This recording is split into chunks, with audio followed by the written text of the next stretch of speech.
자, 여러분 안녕하십니까. 이번 이야기는 시청자 망키님께서 시들무에 찾아와 주셨습니다. 망키님은 뭐 믿고 듣지 않습니까, 여러분들? 바로 만나보도록 할게요.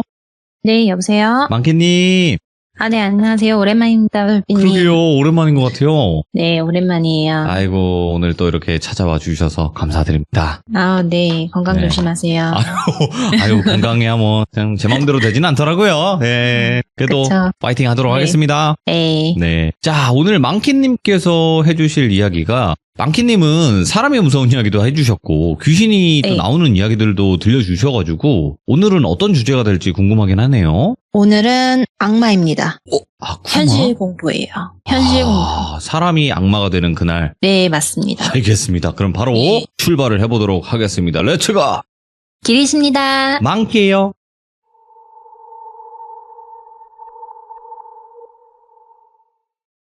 이 이야기는 나중에 또 2탄으로 하나 더 나올 이야기고요. 피해자는 돌비의 시점부터 일단 이야기해드리려고 합니다. 이런 말이 있잖아요. 사람의 탈을 쓰고도 어떻게 이런 일을 할 수가 있지? TV에서도 나오는 실제 일어났었던 악행들이 여러 가지가 있잖아요. 근데 알려지지 않은 악행들도 정말 많더라고요. 그래서 이 악마의 씨이면은 이런 일들이 가능한 건가? 이렇게 생각을 할 수도 있는데, 그러니까 정말 사람이면은 해서는 안 되는 짓들이 있는데 그 이야기들을 오늘 해드리려고 해요. 돌비는 어릴 적에 막내 외동 아들로 태어나서 열 손가락에 금가락지를 다 끼워주던 부유한 시절이 있었다면, 그리고 아버지 실패와 돌연 사망으로 인해서 집안이 기울게 되어요. 그래서 그 시절이 고등학생 때였고, 졸업과 동시에 군대를 바로 갔다 오자마자 대학은 못 가고 그냥 바로 취업을 하게 돼요. 그 당시에 할 수 있었던 일이 신발 가게 장사였었고, 나름 돈을 그래도 꽤 벌게 되니까 누나와 어머니로부터 ATM 기기가 되어요.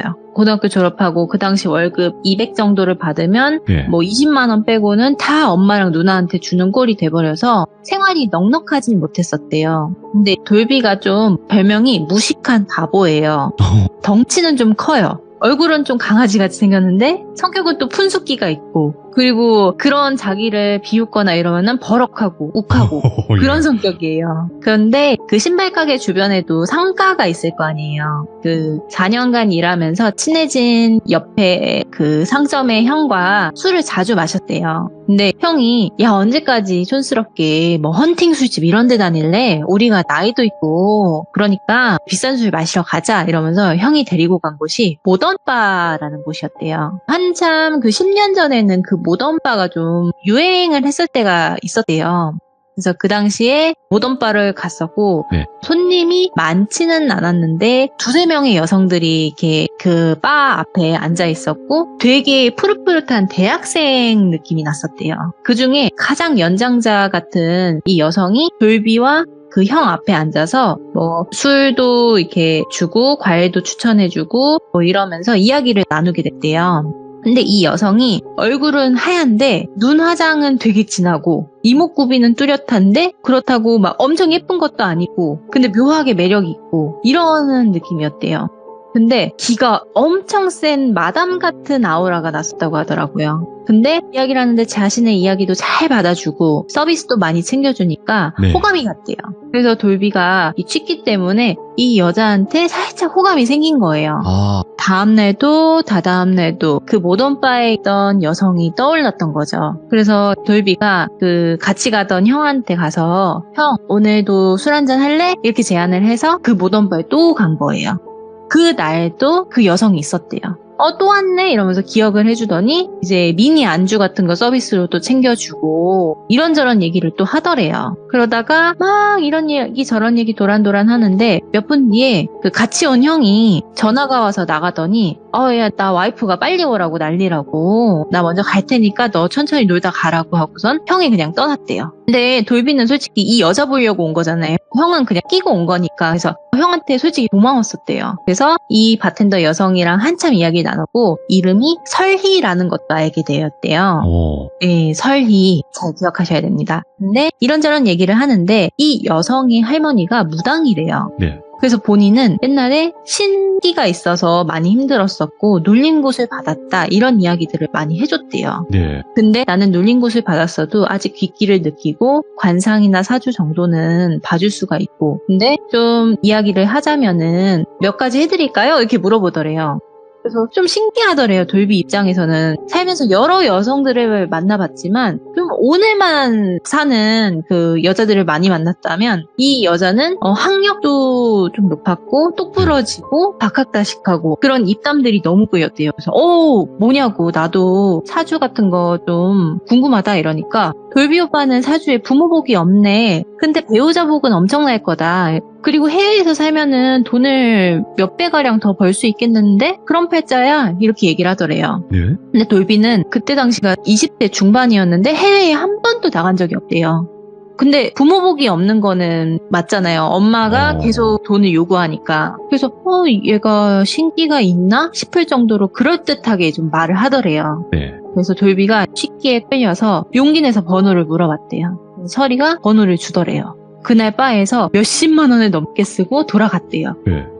그리고 나서 다음날 설이한테 먼저 카톡이 오더래요. 오빠 출근 잘했어? 부터 해가지고 점심은 뭐 먹어? 나는 졸업반이라 학교에서 수업 듣고 있어. 오늘 퇴근하고 뭐해? 오늘 나 빠 출근 안 하는데 괜찮으면 영화 볼래? 이런 식으로 대화가 티키타카가 이어가지더래요. 네. 돌비 입장에서는 얘가 나한테 관심 있나? 나 지금 썸 타는 건가? 싶었대요. 그래서 그날 돌비는 설이랑 만나서 밥도 먹고 영화도 보고 조용한 술집 가서 더더욱 진솔한 이야기 나누며 친해졌대요. 그렇게 한 잔, 두 잔 마시는데 설이가 술을 그렇게 잘 마시더래요.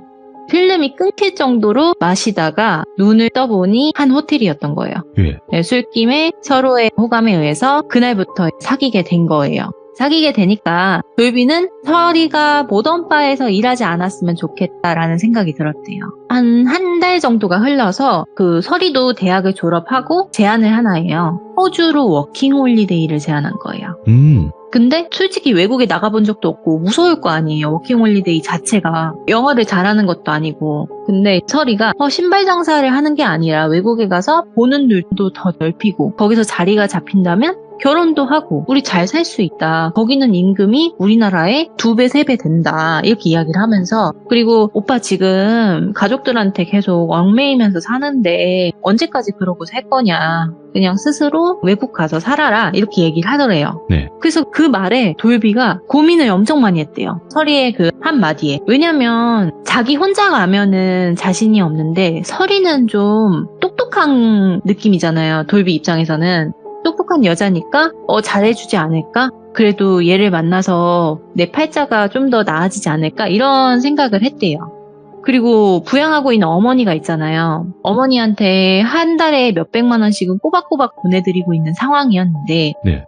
그때 마침 고민하고 있던 시기에 같이 그 상가에 있는 친한 형이 야 너도 신발 가게 접고 우리도 여기 가게 접고 백화점에 입주해서 더 크게 한번 브랜드 장사해보자. 우리도 이거 체인 낼 수 있고 하면서 이런저런 얘기를 막 해주더래요. 그래서 공동사업을 제안하게 돼요. 그래가지고 돌비가 대출을 받아서 1억, 형이 1억을 해서 공동사업을 하면서 좀 커가자 이렇게 제안이 된 거죠. 그래서 돌비가 설이한테 가서 얘기를 했대요. 나 여기서 이 형이랑 이렇게 할 거고 좀 사업을 해서 크게 키우고 싶다. 그래서 외국은 좀 아닌 것 같다. 이렇게 얘기하니까 나는 솔직히 그 형 너무 가까이 안 했으면 좋겠는데 관상이 별로 안 좋아. 믿으면 안 될 것 같아. 근데 벌써 돈 투자한 건 아니지? 이렇게 얘기를 하더래요. 그래서 이미 투자는 했지만 아니라고. 근데 정 너가 가고 싶으면 1년 갔다 오라고 내가 기다려 주겠다고. 나는 여기서 성공할 거다 이러면서 티격태격 싸웠대요. 처음으로. 내가 잘 될 거라고 해줘야지 왜 벌써부터 관상이 안 좋다는 소리를 치냐고. 그 형이 솔직히 설이 너보다 알고 지낸 기간이 더 길어 하면서 막 싸웠대요. 왜냐면은 이미 돈도 투자했지. 그리고 가게는 폐업 정리까지 했지. 그래서 9월쯤에 가오픈 대회관까지 다 마친 상황이었대요. 근데 8월쯤에 사건이 터집니다. 형이 전화를 안 받아요. 그 돈을 가지고 튄 거죠. 사기를 당한 거예요. 심지어 돌비는 1억의 신용대출이 은행에서 안 나와서 사금융까지 가서 돈을 더 빌린 상황이 돼요. 사채까지요. 예, 그래서 너무나 좌절을 해가지고 설이한테 솔직하게 이야기를 해요. 나 이러이러한 상황이고 그 형이 연락 두절되었고 사채까지 끌어다 써서 벌써 대부업에서 전화 오고 난리가 났다. 어떻게 하면 좋을지 모르겠다 이러니까 설이가 가만히 듣다가 내 말 맞았지? 그 형 딱 봐도 관상이 사기꾼이야. 기다려봐. 내가 법적으로 어떻게 조치할 수 있을지 알아봐 줄게 하면서 이야기 딱 던졌는데 설이가 그냥 한 줄기의 빛 같았대요. 나의 희망. 어떻게 얘는 이성적으로 이렇게 판단을 해주지? 예. 그래서 설이한테 조금 의존하게 되더래요. 근데 설이가 진짜 어떻게 한 건지 모르겠는데 법적으로 소송을 해서 그 형을 찾았고 그 형이 경찰에 구속이 되었대요. 근데 대한민국이 정말 슬픈 게 사기꾼을 잡아도 배째라 시키면은 돈을 돌려받을 수가 없대요. 정 받고 싶으면 민사소송이라도 걸어서 가족들에게 받아내는 수밖에 없대요. 그래서 설이가 민사소송을 다 준비를 해준 거예요. 그리고 괴롭힌 거죠. 그 형의 집에 가서 뭐 압류하고 뭐 이랬는데 그 형의 엄마가 월에 내가 그럼 얼마씩 갚겠다 이렇게 하면서 결정이 났대요. 그러니까 사건이 그리 어느 정도 해결이 된 거죠. 근데 이러한 레퍼토리가 자기는 경험해 본 적이 없는데 설이는 너무나도 능숙하더래요. 그래서 돌비가 이제 생각이 든 게 솔직히 사채까지 끌어다 썼지만 자기도 가 압류가 들어온 상황이었고 너무 이 한국이 힘들고 해서 워킹홀리데이를 가봐야 되나? 라는 생각이 들었대요. 그때 마침 설이가 오빠 호주 갈래? 이렇게 얘기를 하더래요. 한 번 더 이야기를 꺼낸 거죠. 그때 설이랑 연애한 지가 한 반년 이상 됐을 때였대요. 근데 돌비 눈에는 솔직히 설이가 여태 다 해줬잖아요. 사건도 해결해주고 사람 보는 눈도 있고 말도 너무 잘하고 이런 판단이 되니까 그래 나는 얘 말만 잘 따르면은 사건은 안 나겠다 싶어서 워홀을 가기로 결정을 해요. 준비 과정이 너무 복잡했대요. 솔직히 자기가 무식한 것도 있지만 너무 복잡했대요. 근데 설이가 옆에서 알아서 착착 신청 다 해주고 편하게 준비할 수 있어서 호주로 출국을 합니다. 근데 어머니께도 말씀을 드렸는데 그 어머니가 하는 말씀이 가서도 돈은 보내라 였대요. 그래서 솔직히 가족도 나한테 이러는데 설이는 정말 나한테는 소중한 존재구나 라는 걸 느꼈대요. 나는 사기까지 당해서 지금 빚도 갚고 있는데 어떻게 엄마는 나한테 돈을 더 달라고 하지? 엄마가 일을 좀 할 순 없는 건가? 이런 생각이 들었었대요. 그래서 설이가 옆에서 그걸 보더니 그런 부모는 차라리 인연을 끊으라고 내가 옆에 있어줄 테니까 엄마 말 듣지 말라고 엄마라고 다 엄마 아니라고 저건 엄마의 탈을 쓴 완전한 남이라고 그러면서 위로를 해주더래요. 그래서 엄마랑도 인연을 끊어버려요. 돌비가. 아예 그러면 돌비는 여기 가족도 없는 거예요. 그래서 둘이 호주로 떠납니다. 한 달 동안은 그래도 모아온 돈으로 좀 놀았대요. 거기가 집을 들어가면은 쉐어하우스라고 해가지고 방이 여러 개 있으면은 방마다 사람들이 산대요. 그렇게 해가지고 월세처럼 돈도 주고. 근데 쉐어하우스에서 만난 이 한인들이랑 술 먹고 친해지기도 하고 같이 살게 되니까 신혼처럼 좀 느껴져서 이 호주에서의 생활이 너무 좋았었대요. 근데 어느 순간부터 설이가 180도 달라지더래요. 왜냐면 일을 같이 하긴 했는데 일을 맨날 그만두는 거예요. 매번. 뭐 여기는 사장 성격이 나빠서 그만둬. 여기는 임금 조건이 별로야. 여기는 사람이 일할 곳이 아니야. 이러면서 하루 이틀 만에 그만두는 거예요. 그리고 돌비는 계속 일을 하고 있었고 그리고 돌비가 가장 그나마 할 수 있는 일이 청소 일이었대요. 처음에는. 근데 어느 순간 설이가 입덧을 하는 거예요. 임신을 한 거죠. 순간 돌비는 이 죄책감과 책임감이 공존하면서 설이한테 내가 어떻게든 책임질 테니 낳자라고 말을 했대요. 왜냐면 돌비는 부모 같지 않은 엄마로부터 자랐고 집에서 버림받았다고 생각했기 때문에 이 가정을 꾸리는 것에 대한 책임감이 엄청 강했었대요. 근데 당연히 설이는 감동을 하거나 오케이라고 해줄 줄 알았는데 이렇게 말하더래요. 미쳤냐? 내가 네 애를 왜 낳아? 그러니까 돈 벌어와. 이렇게 얘기를 하더래요. 너무 상처잖아요. 그래 아직 우린 결혼도 안 했으니까 그럴 수 있지 하면서 잠시 생각해보다가 돌비는 그렇다고 해서 이 상황을 이렇게 그냥 지나갈 순 없잖아요. 설이 하나뿐인데 설이 하나 믿고 호주를 왔는데 그래서 일단 결심했으니 내가 돈을 최대한 많이 벌어보겠다 해가지고 새벽에 청소, 오후부터 밤까지 식당 투잡을 뛰면서 방값이랑 생활비를 벌었대요. 이 일과가 정말 너무 살인적인 게 새벽 5시에 일어나서 6시부터 오전 11시까지는 청소 일을 한대요. 그러면 점심을 먹고 좀 쉬다가 오후부터 밤 12시까지는 식당에서 일을 하는 거예요. 그럼 또 씻고 누우면 새벽 1시예요. 5시에 일어나야 돼요. 이런 식으로 살인적인 스케줄로 가는 거죠. 근데 청소하고 와서 잠깐 점심 먹고 쉬는 그 시간에도 설이는 돌비를 그렇게 질타를 했대요. 그때 가서도 일하라고. 우리 지금 돈 없다고. 여기 애 주는 비용이 땡땡만 원이라고. 우리나라랑 차원이 다르다. 이러면서 너가 지금 쉬는 순간 날짜는 지나간다. 이렇게 얘기를 하더래요. 그래서 돌비가 진짜 그때 하루 일당이 그 당시 뭐 몇십만 원이라고 치면은 생활비랑 집값 빼고도 숨 안 쉬고 모아야 한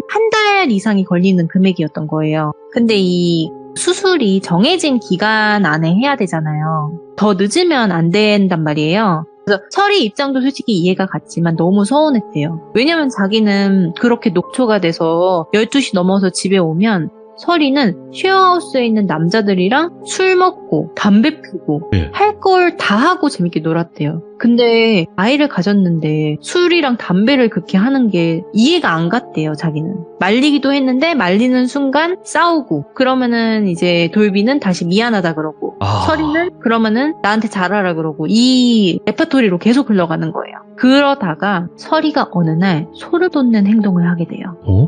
돌비가 정신없이 자고 있는데 새벽에 설이는 그 남자들이랑 술을 먹고 방에 들어왔대요. 근데 갑자기 쿵쿵 소리가 들려요. 침대도 너무 흔들려가지고 돌비가 깨서 보니까 설이가 침대에서 계속 굴러 떨어지고 있더래요. 일부러. 너 지금 뭐해? 이러니까 네가 수술 일자에 맞춰서 돈 못 벌어올 무능한 애 같아서 나 이렇게라도 할 거다. 이렇게 얘기를 하더래요. 아무리 그래도 이 책임감을 갖고 일하는 돌비가 애아빠인데 그 앞에서 할 소리는 아니잖아요. 뜯어 말렸대요. 그러니까 갑자기 뛰쳐나가더래요, 울면서. 그래서 새벽에 설이를 붙잡으려고 밖으로 같이 나갔대요. 근데 설이가 담배를 집어서 피는데 한 개를 피는 게 아니라 한 3-4개를 한꺼번에 피더래요. 막 피더래요, 막 담배. 돌비도 욱하는 성격이 강하다 했잖아요. 그래서 뭐 하는 거냐고 하면서 담배를 잡아서 던지고서는 소리를 질렀대요. 근데 이 여자가 한 말이 이래도 안 주는 애 생명 너무지기다 이러면서 웃더래요. 그런 말을 딱 했대요. 그 순간 돌비가 오만 정이 다 떨어지더래요. 얘는 어떻게 이런 소리를 하지? 하면서 서로 거리에서 욕하고 싸우고 난리가 납니다. 그러면서 싸우는데 사람들은 자고 있잖아요. 근데 그 거실에 와서 좀 언성을 높이면서 싸우는데 옆에 철제 같은 게 있었대요. 근데 그 철제의 끝부분을 배에다 대고서는 쾅쾅 치면서 배를 엄청 세게 치는 거예요. 또 설이가. 그러면 설이는 또 아프다고 굴려요. 또 비명을 질러요. 그러니까 새벽에 그 쉐어하우스에 사는 남성들이 나와가지고 이게 무슨 일이에요? 무슨 일이에요? 이러니까 딱 그 사람들 시점에서 보는 게 설이는 배를 잡고 구르고 있었고 돌비는 구르는 설이를 보면서 욕을 하고 있던 상황인지라 누가 봐도 남자가 여자를 때린 듯한 그런 느낌이었대요. 근데 같이 지내는 그 사람들은 설이가 임신했다는 사실을 모르는 상황이었대요. 그 이후 돌비는 그 쉐어하우스 내에서도 완전한 왕따가 돼버려요. 근데 그 와중에도 유산은 안 됐대요. 근데 돌비는 쓰리잡을 하느냐고 집에 아예 없었대요. 새벽에 집에 들어가기가 싫었대요. 왜냐면은 사람들도 인사도 안 받아주지. 설이도 돈 벌어오라고 그렇게 질타하지. 왜 이거밖에 못 버냐 그러지. 너무 슬펐대요. 그러다가 쉐어하우스 쓰는 한 남성분이랑 마주쳐서 새벽 흡연장에서 담배를 폈대요. 근데 머쓱해져가지고 서로 말을 안 하니까 돌비가 그냥 담배를 끄고 가려고 하는데 그 남자가 붙잡더래요. 아, 죄송한데 형, 그 여자친구분 엄청 이렇게 개방적인 건 알겠는데 어느 정도 선은 지키게 하셔야 할 것 같다 이러니까 그게 무슨 소리냐 이렇게 물어봤대요.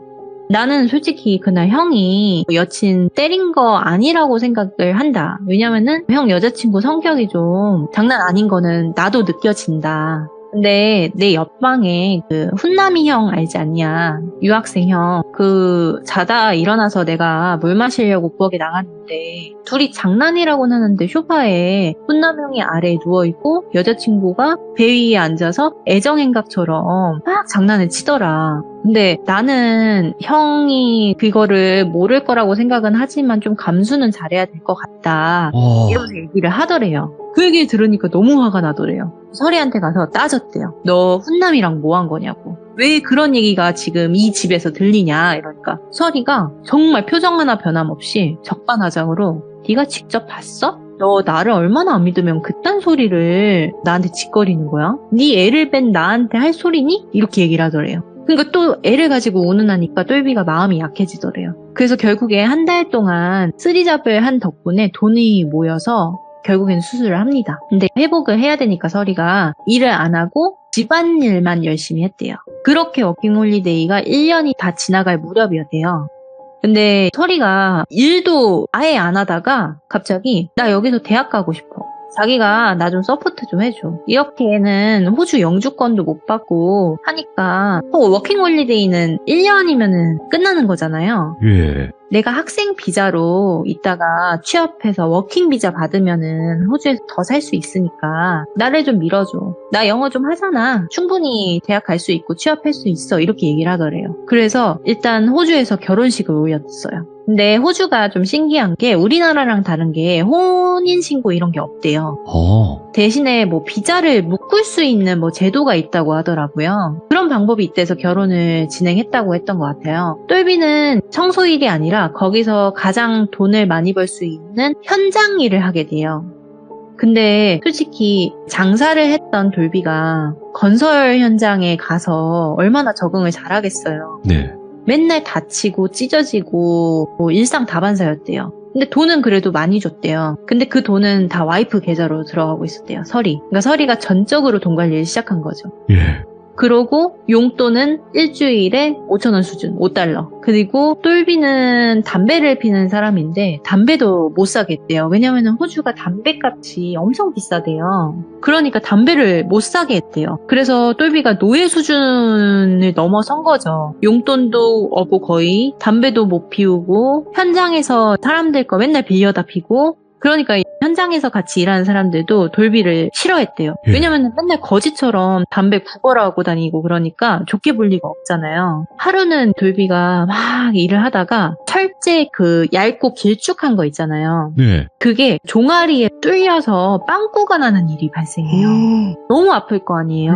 그러면은 일주일 정도는 좀 이 붕대를 감고 쉬어줘야 하는 일인데 설이가 그날 일찍 온 돌비를 보더니 한숨을 쉬면서 대충 빨간 약 같은 걸 바르고 붕대만 감아줬대요. 그리고선 다음날 자기는 쉬는 줄 알았대요. 그래서 안 일어났대요. 늦잠 자려고 하니까 갑자기 설이가 출근 안 해? 도시락 싸놨어 가져가 이러더래요. 이거 너무하잖아요. 그래서 돌비가 눈물을 뚝뚝 흘리면서 말했대요. 이거 진짜 나 다리 너무 아프다고 하루 정도는 이거 쉬면 안 되겠냐 이러니까 설이가 갑자기 눈이 돌아버리더래요. 내가 지금 누구 때문에 이러고 사는데 이러면서 네가 나를 임신시키지만 않았어도 이러면서 막 죄책감을 자극하더래요. 그러니까 돌비는 또 가스라이팅이 돼서 마음이 좋지가 않더래요.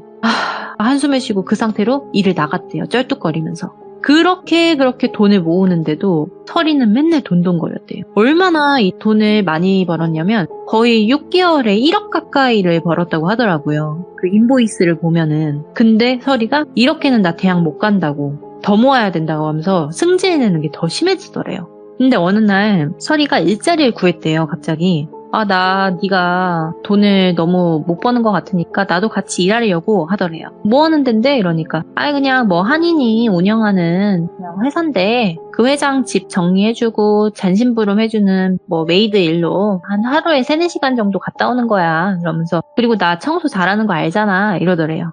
그러고서는 그 회장 얼굴 보여줄 테니까 한번 밥 먹자 이러면서 셋이 밥도 먹었대요. 근데 결혼은 안 했지만 그 당시 그 아빠 뻘의 남성이었고 약간 눈이 뱀눈 같고 간사하게 생긴 그런 느낌이었대요. 그러니까 관상적으로도 별로 좋지가 않았는데 와이프는 이 사람이 돈도 많이 주고 집도 치워달라고 하는데 예. 치울 것도 거의 없어 보여서 나 일하려고 한다 이러니까 그냥 보냈대요. 근데 이 일하는 거에 대해서는 나중에 2탄에서 자세히 말씀드릴게요. 그러다가 설이가 1년 정도 그 일을 하다가 관둬요. 그리고 결과적으로 그 회장이랑 완전히 틀어진 채 안 좋게 그만두게 돼요. 그리고 어느 정도 그렇게 돈을 모았는데도 한 1학기 정도의 학교 갈 자금이 모였대요. 어디로 갔는지는 모르겠지만. 예. 그리고 똘비도 그 시기에는 나름 현장에서 인정받을 수 있는 정도의 짬이 됐대요. 그때 딱 일이 터져요. 같은 쉐어하우스에 의대생이 들어와요. 예. 심지어 나이도 엄청 어려요. 20살짜리 애예요. 푸릇푸릇하네. 근데 돈도 좀 많아 보이고 어리고 그냥 고등학교 졸업하자마자 멋모르게 온 순수한 의대생이었던 거예요. 근데 설이가 갑자기 그 애한테 너무 잘해주는 거예요. 아 그래 뭐 설이가 동생도 있고 하니까 동생 같은가 보다 하고 넘어갔는데 며칠 뒤에 돌비가 타 지역에 출장이 잡혀요. 예. 근데 출장을 갔을 때 연락이 뜨문뜨문 하더래요. 근데 솔직히 돌비도 현장 일을 하니까 자꾸 핸드폰을 만질 수도 없고 이래서 그냥 뭐 출근할 때 전화 한 번, 퇴근하고 자기 전에 뭐 전화 한 번 뭐 이렇게 하고서는 뭐 안부 물어보고 끝났대요. 그러고서는 한 나흘 뒤에 집에 돌아왔는데 거기서는 뭐 컴퓨터로 인보이스 작성하는 게 있대요. 그래서 예. 작성을 해야지 하고선 노트북을 딱 열었는데 설이의 카카오톡이 켜져 있는 거예요. 근데 대화 목록에 내가 아니라 다른 사람한테 하트가 붙여져 있는 거예요. 그걸 또 들어가서 보니까 의대생이었던 거예요. 예. 그러니까 이 대화하는 내용의 수준이 불륜 관계였던 거죠. 막 우리 어지럽다. 뭐 이런 거, 우리 뭐 이런 사랑한 거 뭐 절대적으로 비밀로 지켜줄 거지 뭐 이런 식으로 이런 얘기가 왔다 갔다 한 거예요. 근데 이걸 본 돌비가 난리가 나죠. 그래서 일단은 그 카톡 내용들을 다 캡처를 해놓은 거예요. 혹시 모르니까. 그리고 설이를 불렀대요. 너 이거 뭐냐고. 근데 그날은 설이가 잘못했잖아요. 증거가 딱 있잖아요. 무슨 말을 해도 밀리잖아요. 그런데 설이가 너는 왜 남의 사생활을 그렇게 맘대로 보냐 이러면서 싸우더래요. 근데 돌비가 어이가 없잖아요. 그래서 막 소리 질렀대요. 넌 지금 이 와중에도 그 말이 나오냐 이러면서 막 이러는데 갑자기 설이가 그 공업용 커터칼 있잖아요. 공업용 커터칼을 가지고 오더니 예. 자기 손목 어요. 근데 카펫에는 피가 철철철 흐르고 있고 예. 솔직히 사람이 이렇게 자를 하면은요 아프잖아요. 아픈 표정을 지어야 되잖아요. 근데 설이가 사악하게 웃으면서 더래요. 자기 손목을. 돌비가 벙졌대요. 그래서 이거 뭐 하는 거냐고 하면서 칼을 빼서 들고 그 피를 멈추게 하려고 휴지를 막 이렇게 가지고 와가지고 닦아요. 근데 소리가 너무 크니까 의대생이 너무 소리가 커서 와봤는데 피가 철철철 흐르고 있는 상황이었던 거죠. 그러더니 설이가 경찰에 신고 좀 해줘 이렇게 얘기를 하더래요. 그래서 경찰이 왔어요. 근데 설이가 영어를 좀 하잖아요. 남편이 나를 때렸다고. 이거 칼로 지금 위협했다고. 지금 이 칼 가서 보면은 남편 지문 있을 거라고. 와. 이거 이렇게 위협했다고 하면서 얘기를 했대요. 그러니까 경찰도 당연히 심각하게 받아들이는 거죠. 그리고 호주의 한 그 지역이 좀 여성의 말을 좀 더 들어준다고 하더라고요. 그래서 일단 돌비를 체포한 거예요. 근데 돌비는 영어도 못하잖아요. 해명도 못하고 갑자기 감옥행이 된 거예요. 그리고 설이는 병원으로 이송되고 진술 자체를 남편이 나를 너무 때려서 칼로 위협하는데 막다가 손목이 굵어졌다. 이렇게 얘기를 한 거예요. 그리고 손톱으로 자기가 스스로 긁은 상처와 멍자국들이 있었나 봐요. 예. 만든 거죠. 그거를 증거자료로 제출한 거예요. 나 이렇게 맞고 살고 있었다고. 근데 돌비는 맹세코 설이를 때린 적이 없대요. 근데 제가 돌비를 알거든요. 근데 돌비가 그런 사람이 아니에요. 그 현장에 저도 있었거든요. 근데 다 이게 계획된 것들이었구나 하면서 좌절을 했대요. 예. 그 당시에는 저도 이 설이의 말을 믿었었거든요. 왜냐면은 너무 소리가 와장창 크게 나가지고. 그래서 돌비 시점에서 돌비가 얘랑은 진짜 정말 끝내야겠다 하면서 좌절을 했는데 며칠 뒤에 설이가 경찰서 유치장에 왔대요. 네. 그러더니 내가 어떻게 진술하냐에 따라서 네 처지 달라진다. 어떡할래? 내 말 듣고 여기서 나올래? 아니면 여기서 평생 썩을래? 하면서 웃더래요.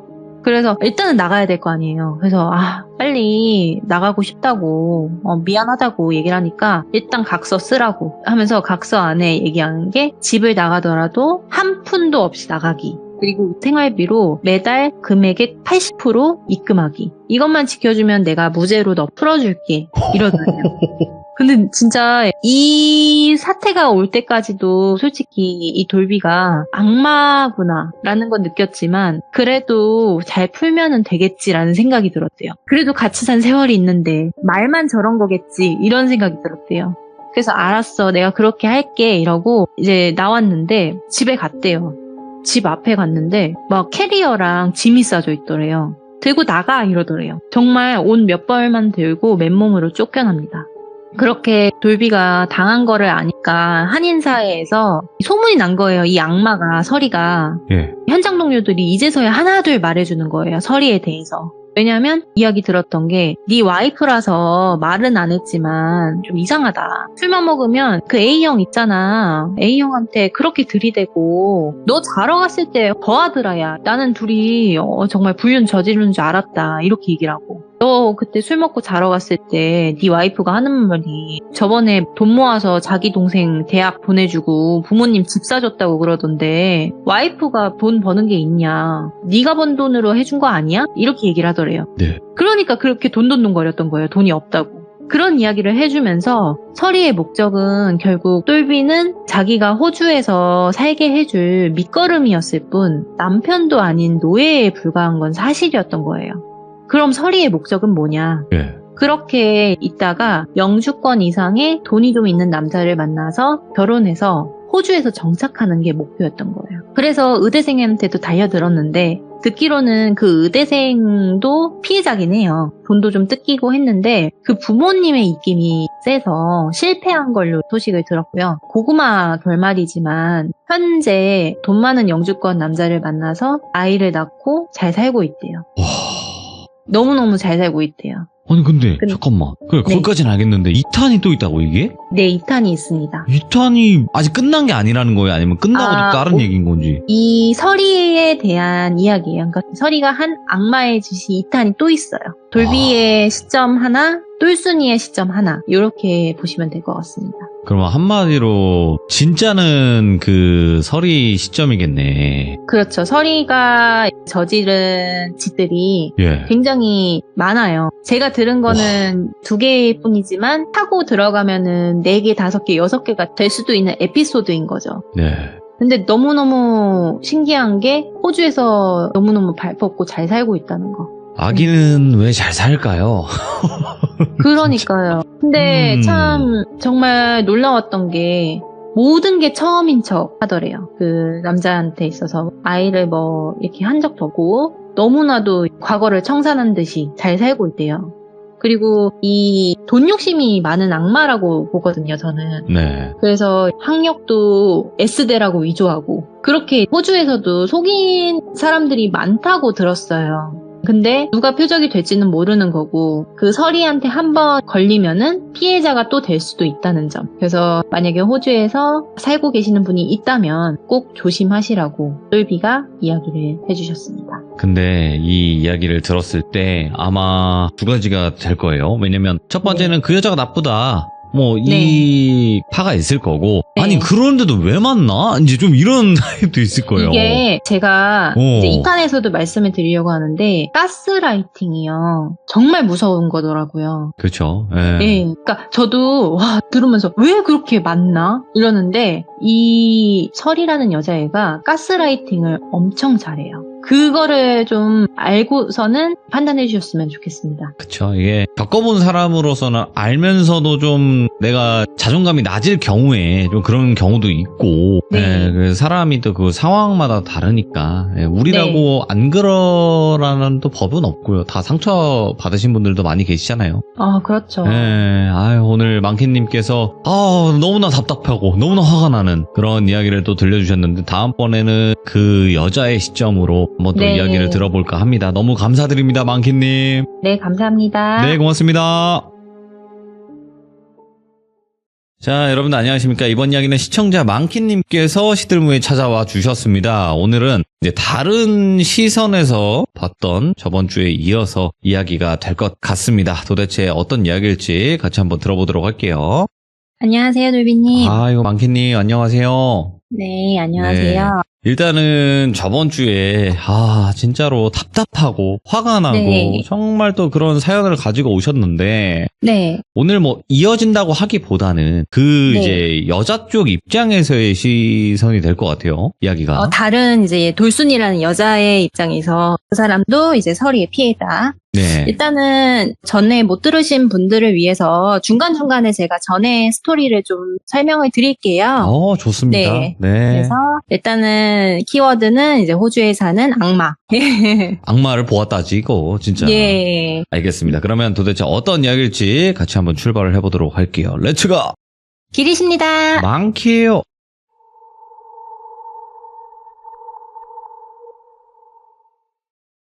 이 이야기는 돌순이의 10년 전 과거로 흘러갑니다. 돌순이는 사실 공부를 그렇게 잘하진 못했어도 운이 나빠서 하향 지원으로 한 지방대에서 자리를 잡게 돼요. 근데 돌순이가 입학했을 당시에는 이 학교에 미래가 없어 보였대요.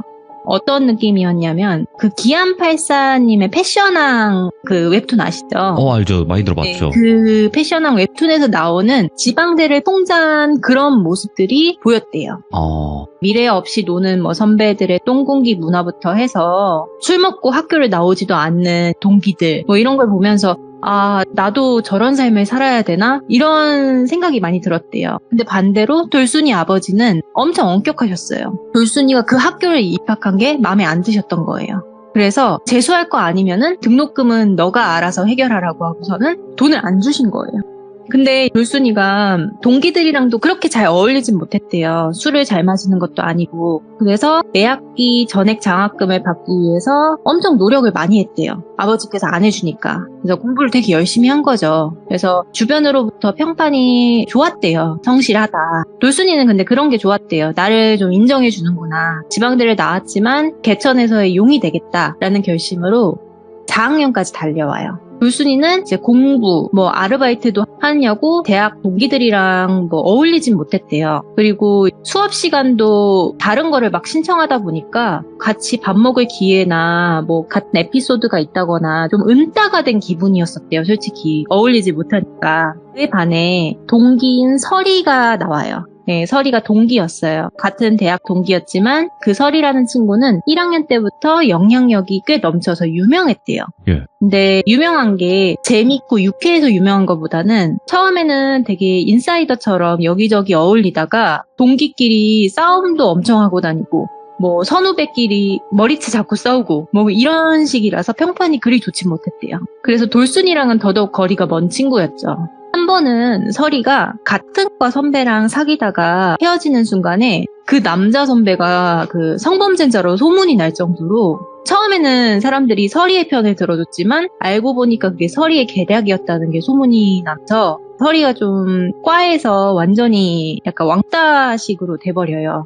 그게 돌순이한테도 들릴 정도였는데 그게 1, 2학년 때 있었던 일이니까 그 사건이 지나고 4학년이 되는 시점이에요. 4학년 때 돌순이는 졸업을 앞두고 있으니까 거의 듣지 않는 어려운 수업들을 위주로 많이 들었대요. 근데 그때 악연이 시작된 거예요. 그 수업에 설이도 같이 들었던 거예요. 그 유일하게 같은 과 둘이서 들은 거죠. 수업을 같이 들으니까 좀 친해진 거예요. 근데 처음에는 돌순이도 모두가 기피하는 아이니까 나도 좀 피해야겠다라고 생각을 했는데 좀 잘 챙겨주고 교재도 막 챙겨주고 이러니까 알고 보니까 좋은 친구인가? 라는 생각이 들었었대요. 왜냐면은 돌순이 생일까지도 막 챙겨주고 과제나 시험 범위 같은 것도 같이 공유를 하고 이러니까 사실 자기한테 관심도 안 가져주던 동기들보다는 좀 더 나은가 싶었대요. 그 둘이 엄청 친해진 거예요. 수업을 들으면서. 설이의 살아온 이야기를 듣게 돼요.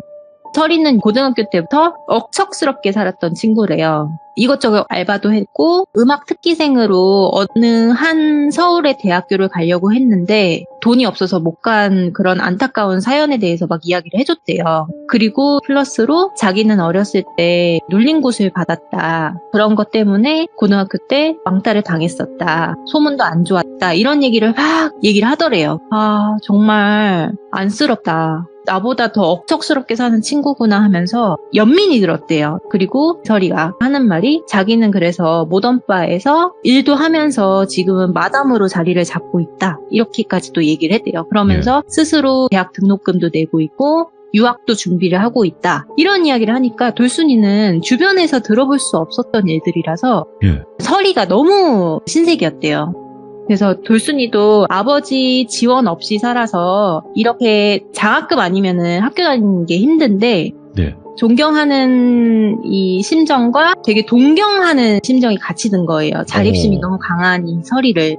근데 반대로는 이 친구가 X였다는 소문이 있었다 했잖아요. 그러니까 이 친구가 워낙 억세다 보니 그런 건 아니었을까? 알고 보면 되게 좋은 친구인데 오해들이 있었던 건 아닐까? 하면서 다시 이렇게 막 스스로 생각을 하게 된 거예요. 돌순이가. 대학 졸업하고도 더 친하게 지내고 뭐 취업을 위한 정보 공유도 하고 설이는 유학 준비도 하고 이렇게 차차 연락을 해 나가는데 그 사이에 돌순이가 설이랑 친하게 지내는 동안 설이에게는 총 3명의 남자친구를 거치게 돼요. 첫 번째는 갓 복학한 대학 선배였는데 설이에게 해선 안 될 행동을 하고 SNS 같은 데서 대망신을 당하며 헤어진 남자친구가 있었고, 두 번째는 설이가 너무너무너무 좋아하는 남자친구였대요. 그러니까 설이가 매달린 거죠. 근데 차인 거예요. 근데 설이가 임신한 초음파 사진을 그 남자한테 전송을 한 거예요.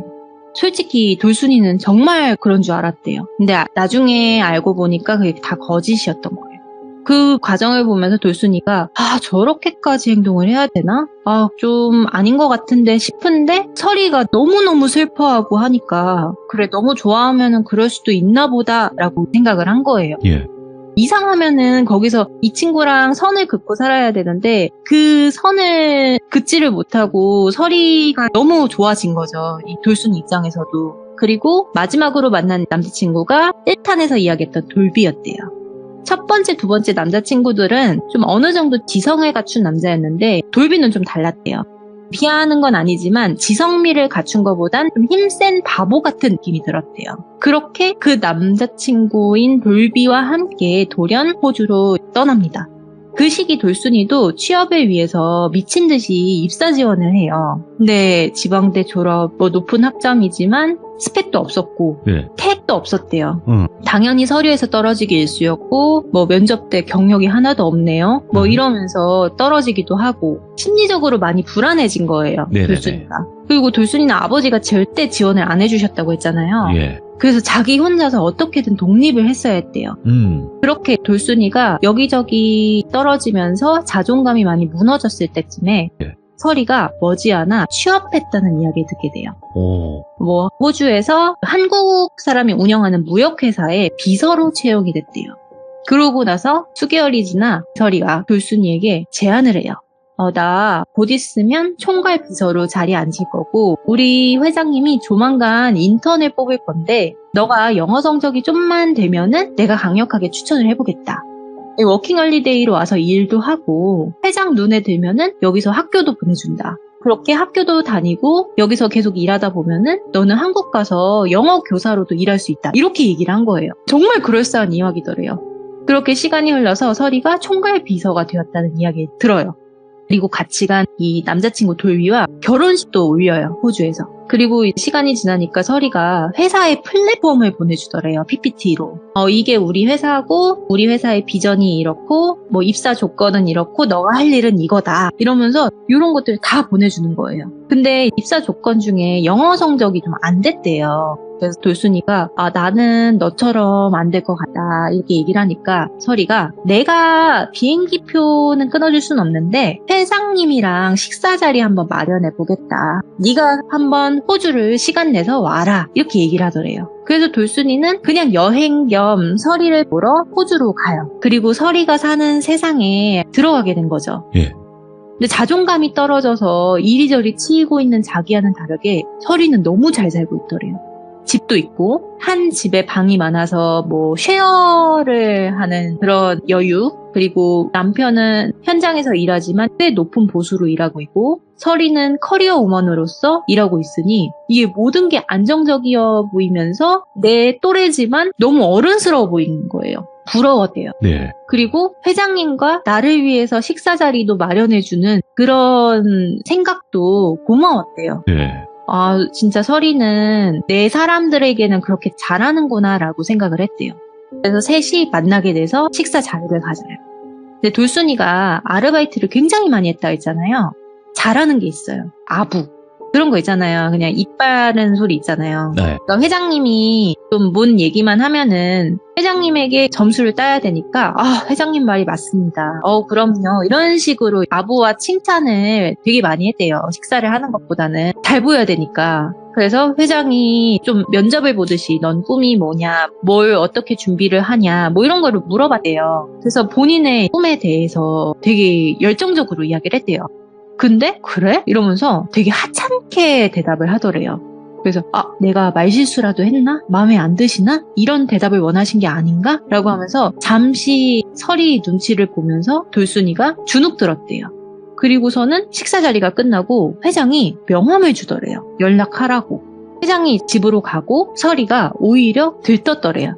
너 회장이 마음에 들어 한 것 같다고, 꼭 연락하라고, 감사하다고 말하고, 뭐 친해지라고 이렇게 이야기를 하는 거예요. 그래서 돌순이가 설이를 맹신했다고 했잖아요. 그래서 이렇게 입사 조건을 좀 유하게 해주려고 하는 건가? 나도 호주로 좀 취업할 수 있나? 라는 생각이 들었대요. 그래서 한국에 돌아와서 돌순이가 워킹홀리데이를 갈 준비를 하는 거죠. 근데 한국에 있는 동안 회장이 좀 돌순이에게 연락을 하는데 부담스럽게 하더래요. 그래서 설이한테 이런 내용들을 보내주니까 우리 회장님 원래 이렇게 표현해. 나한테도 이래. 그리고 우리 회장님 해외에서 좀 오랜 기간 체류해서 표현하는 게 한국과 다를 뿐이지 별다를 거 없다. 이렇게 이야기를 하는 거예요. 좀 부담스러운데 이렇게 하셔도 되나? 이런 생각이 들었대요. 돌순이 입장에서는. 그러니까 계속적으로 설이가 점수 뗄 수 있는 좋은 기회라고 이렇게 대답해 이러면서 아예 자기가 문장까지 써주더래요.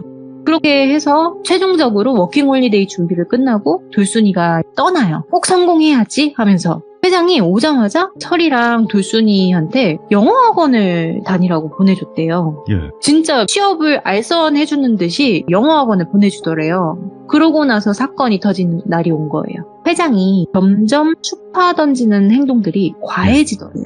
그러니까 돌순이도 느낌이 들죠. 이 사람이 나를 좀 여자로 생각해서 이러는 것 같은데, 나 곤란한데? 이거를 근데 거절하면은, 입사고 뭐고 잘 안 되려나? 그러면은 좀 여자로서 안 보이게끔 하는 방법은 없을까? 이런 생각을 많이 한 거예요. 돌순이 입장에서는. 기분 나쁘지 않게 어떻게 해야 될까? 설이에게 털어놨대요. 근데 설이가 고민하더니 우리 회장님이 젊은 여자를 좋아하는 건 맞다. 근데 너가 열심히 살고 이러는 거 보니까 너한테 마음이 간 걸 수도 있겠지 이러면서. 근데 거절 그렇게 막 하지 마. 우리 회장님 자존심 되게 강하신 분이라 기분 상하면 내 직장 생활도 힘들어질 거다. 대신에 내가 옆에서 잘 말해볼 테니까 걱정 마라. 이렇게 이야기를 하더래요. 회장이 어느 날 돌순이를 불렀대요. 어디로 오라고. 근데 옛날에는 설이까지 같이 불러서 갔는데 이번에는 혼자만 오라고 하니까 돌순이가 덜컥 겁이 난 거죠. 그래서 불러서 차를 타고 이동을 하는데 너무너무 걱정이 되더래요. 어디로 가시는 걸까? 좀 멀리 가더래요.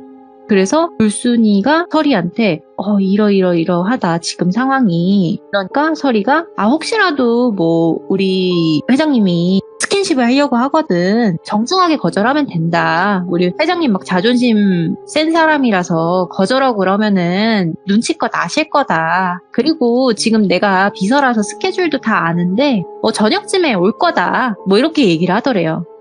그런 거 아닐 거다 이렇게 얘기를 하는 거죠. 근데 한 호텔을 가더래요. 그리고는 체크인을 하더래요. 그러고서는 방에 들어갔는데 좀 돌순이가 여기서 이건 아닌 것 같아요 이렇게 해서 뿌리치고 갈 수가 없는 상황이었대요. 좀. 왜냐면은 정말 차 없이는 못 가는 그런 호텔이었대요. 밖에가 다 오지인 그런 호텔. 그래서 어떻게 해야 될까 가만히 고민을 했는데 회장님한테 용기를 내서 물어봤대요. 회장님 혹시 제 방은 없을까요? 이렇게 물어봤대요. 근데 회장이 딱 한번 쳐다보더니 말을 안 하더래요. 그러더니 갑자기 와인을 꺼내서 와인을 콸콸콸 따르더니 마시래요. 근데 돌순이가 술을 못 마셔요, 잘. 예. 그래서 좀 마시는 척만 했대요. 그러더니 갑자기 씻으러 들어가더래요. 근데 이게 돌순이가 너무 무섭잖아요. 그래서 설이한테 SOS 요청을 합니다. 설이가 듣더니 정말 이상한데? 우리 회장님은 거절하면 표현 확실하신데 너가 애매하게 한 거 아니야? 혹시 모르니까 동영상 설치해봐 이러면서 나도 그쪽으로 갈 테니까 조금만 기다려 이렇게 얘기를 하더래요. 근데 돌순이가 좀 애매했던 게 뭐냐면 회장이 스킨십을 하진 않았어요. 네. 그래서 이 상황이 불편하기는 한데 내가 정말 그냥 설레발 치는 걸 수도 있겠다 이런 생각이 들었대요. 그래도 모르니까 회장이 나왔는데 가운만 입고 있더래요. 그러면은 좀 느낌이 오잖아요. 그래서 급하게 휴대폰으로 동영상 촬영 모드를 켜놓았대요. 일단은 혹시 어떻게 될지 모르니까. 근데 회장은 그런 것도 모른 채 돌순이에게 몹쓸 짓을 가합니다.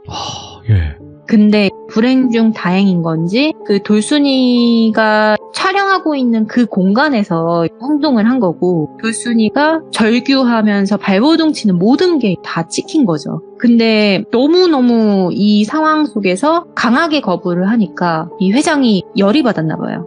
그래서 잠깐 멈췄는데 그 틈을 타서 돌순이가 휴대폰을 들고 뛰쳐나갑니다. 그래서 호텔 직원들한테 울면서 반 벗겨진 상태로 가가지고 자기 좀 숨겨달라고 폴리스 불러달라고 이렇게 이야기를 한 거죠. 그래서 경찰이 들이닥친 거예요. 모든 게 상황이 정리가 됐고 회장이 미수범으로 잡혀가요. 근데 회장이 잡혀가는 그 순간에 설이가 도착했대요. 근데 설이가 그걸 보면서 통쾌하게 웃고 있었대요. 그래서 돌순이가 나에게 지옥은 이 사건 하나인 줄 알았는데 그게 시작점이었어요. 돌순이는 어쨌든 간에 피해자잖아요. 트라우마로 피폐했대요. 그래서 뭐 회장이 끊어준 영어 학원도 못 가고 설이에게 좀 의존하기만 했대요. 근데 설이는 앞전과는 다르게 돌순이를 막대하기 시작해요. 그리고 엄청난 가스라이팅을 하는 거죠. 야 돌순아, 넌 시험문도 막혔는데 뭐라도 이래야 될 거 아니냐. 영어도 그렇게 제대로 못하는데 어떻게 생활비 벌려고 그러냐. 네가 갖고 온 돈이라도 줘라. 나도 생활비 받아야 될 거 아니냐. 나도 돈 없다. 이렇게 얘기하고 없으면은 이번 달에 식자재 마트에서 좀 훔쳐오라고 이런 말도 안 되는 일들을 시키는 거예요. 그러니까 돌순이가 동경해왔던 설이는 이제 없었대요. 진짜 돈귀신처럼 돈돈돈만 외치기 시작하는 거예요. 근데 돌순이가 왜 설이한테 붙어 있었냐면요. 설이가 이런 협박을 했대요. 나는 너 사건의 참고인이다. 내가 어떻게 이야기하느냐에 따라서 너는 피해자가 될 수도 있고 무고죄로 잡혀갈 수도 있다.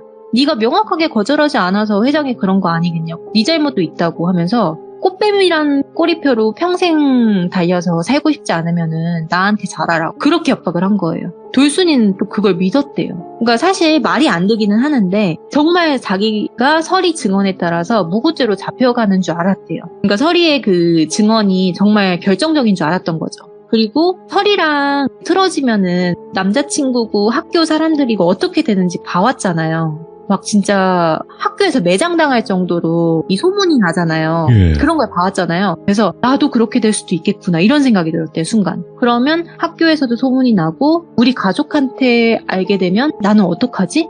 이런 생각이 들어서 이제 의존하는 거 반, 무서워서 반 같이 있었대요. 근데 돌순이가 정말 답답하다고 생각하실 수도 있는데 그 당시 사회생활도 안 해본 갓 졸업한 애가 이게 진짠지 아닌지 어떻게 알겠어요. 예. 네, 그러니까 아무것도 몰랐던 거죠. 그리고 설이에게 돌순이는 정말 감정 쓰레기통이었대요. 그리고 반대로 이 남편은 돌비 있잖아요. 돈 벌어다 주는 노예였대요. 남편이 방에서 같이 자야 되잖아요. 근데 남편을 현장에서 일하고 와서 냄새 난다, 코 곤다 하면서 거실에 내쫓기도 하고 이전에 얘기했듯이 돌비가 철근에 다리가 뚫려서 다치고 온 사건이 있었잖아요. 그걸 보면서도 돌순이도 봤는데 너무 심한 거 아니야? 라고 생각을 했지만 당연히 일 가야 되는 거 아니냐. 너 일 안 하면 나 굶어 죽는다 하면서 일을 억지로 내보내고 이런 행동을 하니까 돌순이는 설이의 왕국에서 그냥 사는 노예였대요. 너무 힘들었대요, 솔직히. 그리고 거기에 이제 뭐 여러 사람들이 살고 있었는데 그 중에 하나가 유학생인 남자가 와서 살고 있었어요. 근데 그분이 한 달 동안 이 집의 사람들을 다 파악을 한 거죠. 관찰을 한 거죠. 그리고 힘들어하는 돌순이를 엄청 도와줬대요. 그러다가 이제 돌순이랑 서로 마음이 생긴 거죠. 그래서 이 친구를 귀인이라고 부를게요. 실제로 이 돌순이를 많이 도와준 친구거든요. 그래서 그 유학생인 귀인이 그 당시에는 차도 있었고 설이 눈에는 돈이 좀 있는 부잣집 도련님 같았대요. 그래서 나중에는 똘순이한테 마음이 있어 보이니까 똘순이를 시킨 거예요. 너 쟤 잡아서 돈 뜯어내라고. 말도 안 되는 지시를 하는 거예요. 근데 돌순이가 솔직히 이건 아니다 싶었대요. 아니 나를 이렇게 도와주는 애한테 어떻게 그러냐고. 그래서 귀인한테 가서 울면서 이야기를 했대요.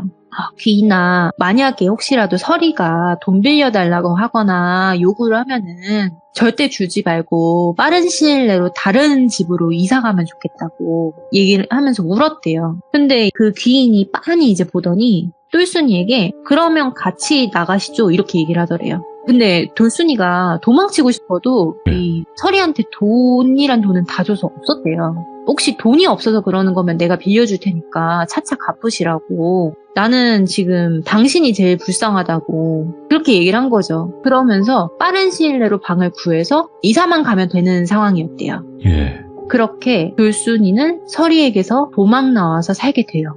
근데 서리가 어떻게 했을 것 같나요? 난리가 나요. 이 돌순이를 찾으려고 온갖 혈안이 돼서 그 당시에는 SNS 그 페이스북이 굉장히 유행했을 때예요. 근데 돌순이가 자기네 집 물건을 훔쳐서 도망가서 뭐 경찰이 쫓고 있다느니 꽃뱀 행동을 하다가 지금 고소당해서 경찰이 추적 중이라느니 별의별 거짓말을 다해서 헛소문을 내요. 그러니까 돌순이의 명예를 완전히 계속 훼손시키는 거죠. 근데 솔직히 돌순이를 아는 사람들은 저 말이 거짓이라는 걸 안돼요. 왜냐면 돌순이가 성실한 이미지인데 하루아침에 저런 행동을 했다는 게 말이 안 되는 이미지거든요. 근데 돌순이가 사람들에게 질려버리는 경험을 그때 하게 돼요. 사람들은 진실보다 듣고 싶은 소문을 더 믿는다는 걸 알았대요. 그러니까 이런 거죠. 안 그럴 걸 알지만 열심히 살던 애가 갑자기 이런 소문을 내니까 헐 크크 진짜 역겹다 뭐 이런 식으로 댓글을 다는데 알고 보니까 다 대학 사람들 뭐 이러니까 진절머리가 나더래요. 그래서 정말 나를 믿어주는 사람들은 없구나 괴롭다 이런 생각이 들었대요. 그리고 심지어 돌순이 아버지에게까지 연락을 하더래요. 돈 내놓으라고. 이 딸이 여기서 몸 팔다가 이렇게 됐다 이러면서 해서는 안 될 말과 협박까지 하게 됩니다. 그래서 돌순이는 정말 자기가 우려했던 모든 일들이 터진 거죠. 예. 학교 사람들에게 소문났지, 부모님에게까지 알려졌지. 그러니까 돌순이가 더 피폐해진 거예요. 도망을 왔는데. 살 이유가 없어진 거예요. 그래서 모든 걸 포기하려고 해요. 그러니까 무슨 상황인지 아시겠죠? 모든 걸 포기하려고 하는 상황에 귀인이 그걸 또 발견을 합니다. 그래서 자기의 대학 등록금을 미루는 한이 있더라도 돌순이를 도와줬대요. 가려고 하는 돌순이를. 그래서 병원도 계속 데리고 다니고 약도 먹이고 계속적으로 옆에서 케어를 해준 거죠. 그러니까 돌순이는 그 상황에서 약이 없으면은 잠을 잘 수가 없었고 온갖 장애가 다 온 거예요. 뭐 불안장애, 공황장애 이런 것들 있잖아요. 그래서 핸드폰에 모든 SNS를 끊고 정말 믿을 수 있는 몇몇과만 연락하면서 살게 돼요. 예. 그러면서 돌순이도 사람이 없는 어딘가에서 열심히 돈을 벌어 유학생인 그 귀인한테 돈을 차차 갚아나가요. 그렇게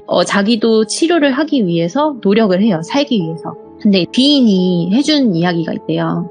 그 귀인의 아버지는 일찍 돌아가셨지만 무속인 비슷한 거였대요. 정확히는 제가 기억은 안 나는데 비슷한 거였대요. 네. 근데 내가 그 집에서 서리를 봤을 때 도망쳐 나오고 싶었던 이유 중에 하나는 서리한테 씌인 게 있다고. 나는 그런 악귀는 처음 봤다고. 아빠가 계실 적에 악귀에 대한 이야기를 많이 해줬는데 그 존재와 서리의 느낌이 너무 비슷했대요. 아버지는 그런 사람들을 본체만 사람의 몸을 빌린 진정한 악귀라고 이야기를 했대요. 정말 이게 돌아다닌대요. 사람처럼. 사람인데 악귀라는 거죠. 예. 그렇게 빙의돼서 그렇게 행동을 하고 다닌대요. 근데 그런 존재였다는 거죠. 네. 그래서 나도 혼자 나갈 수는 있었는데 당신이 너무 안타까워서 도와주고 싶었다고. 나중에 갚아도 되니까 일단은 사르시라고. 정말 귀인처럼 이렇게 도와준 거죠. 그래서 그 귀인 덕분에 서리가 완전히 치료는 안 됐지만 차차 증상이 나아져요. 네. 트라우마나 PTSD 이런 것들이 조금씩 극복이 되고 있는 시점이었어요. 시간이 흘러서 서리가 이혼했다는 소식을 접하게 돼요. 그리고 그 똘비가 똘순이를 만나고 싶어 한다는 이야기까지 듣게 돼요. 왜냐면 귀인이랑 똘비가 같은 업종에서 일해서 그 소식을 접할 수 있었대요. 그리고 경악스러운 서리의 모든 계획들이 폭로되는 그 상황이 펼쳐집니다. 예. 이 똘비가 설이랑 헤어진 이유는 1탄에서 말씀을 드렸었죠. 네. 헤어지려고 하는 순간 설이가 너 때문에 여자로서 내 인생이 무너졌으니까 평생 동안 갚으라고 이렇게 이야기를 하니까 책임감과 죄책감이 공존하면서 설이의 옆에 있게 돼요. 그리고 가장 돈을 많이 벌 수 있는 일인 현장 쪽 일을 선택했고 그때 다리에 구멍이 날 정도로 일을 했지만 예. 자기한테 쥐어지는 돈은 한 푼도 없었대요. 모든 돈은 아내인 설이한테 들어가는 거였죠. 근데 돌순이에게 하려는 이야기가 1탄에서 설이가 회장의 집으로 출퇴근하는 일을 구했다고 했었잖아요. 일단 똘순이한테 말했던 회사의 그 총괄비서 그런 일이 아니었대요. 예. 그냥 그 회장 집의 가정부였던 거예요. 근데 돌순이한테는 비서로 채용이 됐다고 이야기를 했고 돌비는 알고 있었죠. 남편이니까. 가정부로 일하는 것도. 그리고 회사 심부름 몇 번 간 걸로 똘순이한테 인증샷 보내주면서 회사에서 비서로서 일하는 척 했던 거였어요. 그리고 회장한테 여자를 소개시켜주는 대가로 마음에 들면 그만큼의 비용을 주겠다고 딜을 받은 거예요. 그리고 회장이 설이한테도 치근덕댔는지 뭔가의 모종의 관계가 있었대요. 네. 그거는 뭐 여러분들의 상상에 맡길게요. 근데 그런 일들이 있는 건지 뭔지 모르겠지만 어느 순간 설이가 집에만 오면 회장이 너무 소름 끼치고 싫다 이러면서 욕을 하더래요. 그러면서 돌순이를 이용한 설계가 그 시점부터 시작돼요. 설이는 돌순이에게 취업 알선을 목적으로 부른 거였지만 회장한테는 그런 목적으로 얘기하지 않았던 거예요. 예. 다르게 이야기를 한 거죠. 그래서 설이가 좋아하는 돈도 얻고 자기가 회장을 날려버릴 수 있는 획기적인 플랜을 세운 거였대요. 돌비가 그거를 듣고 있었는데 돌순이에게 하려는 그 계획들도 다 알고 있었대요. 근데 자기 아내였고 자기 아내가 잘못된 행동을 하는 걸 알지만 이 와이프를 말렸다간 자기도 어떻게 될지 모르는 그런 것들 때문에 암묵적으로 입을 다물고 있었대요. 그거를 이실직고하면서 울었대요. 돌순이를 만나자마자. 그러니까 자기도 설이한테 버림을 받았으니까 이제라도 솔직하게 말을 해주는 거죠. 그러니까 설이가 화력에서 일을 좀 했던 경험이 있다 했잖아요. 설이는 돌순이의 그 배짱을 보면 분명히 회장이 이 추파 던지는 걸 받아주지 못할 그릇이란 걸 알고 있었대요. 그래서 돌순이가 취업이나 이 학력에 대한 자존감이 엄청나게 떨어져 있던 것도 알고 있었고 이거를 잘 구슬려서 이용해야겠다는 생각을 한 거예요.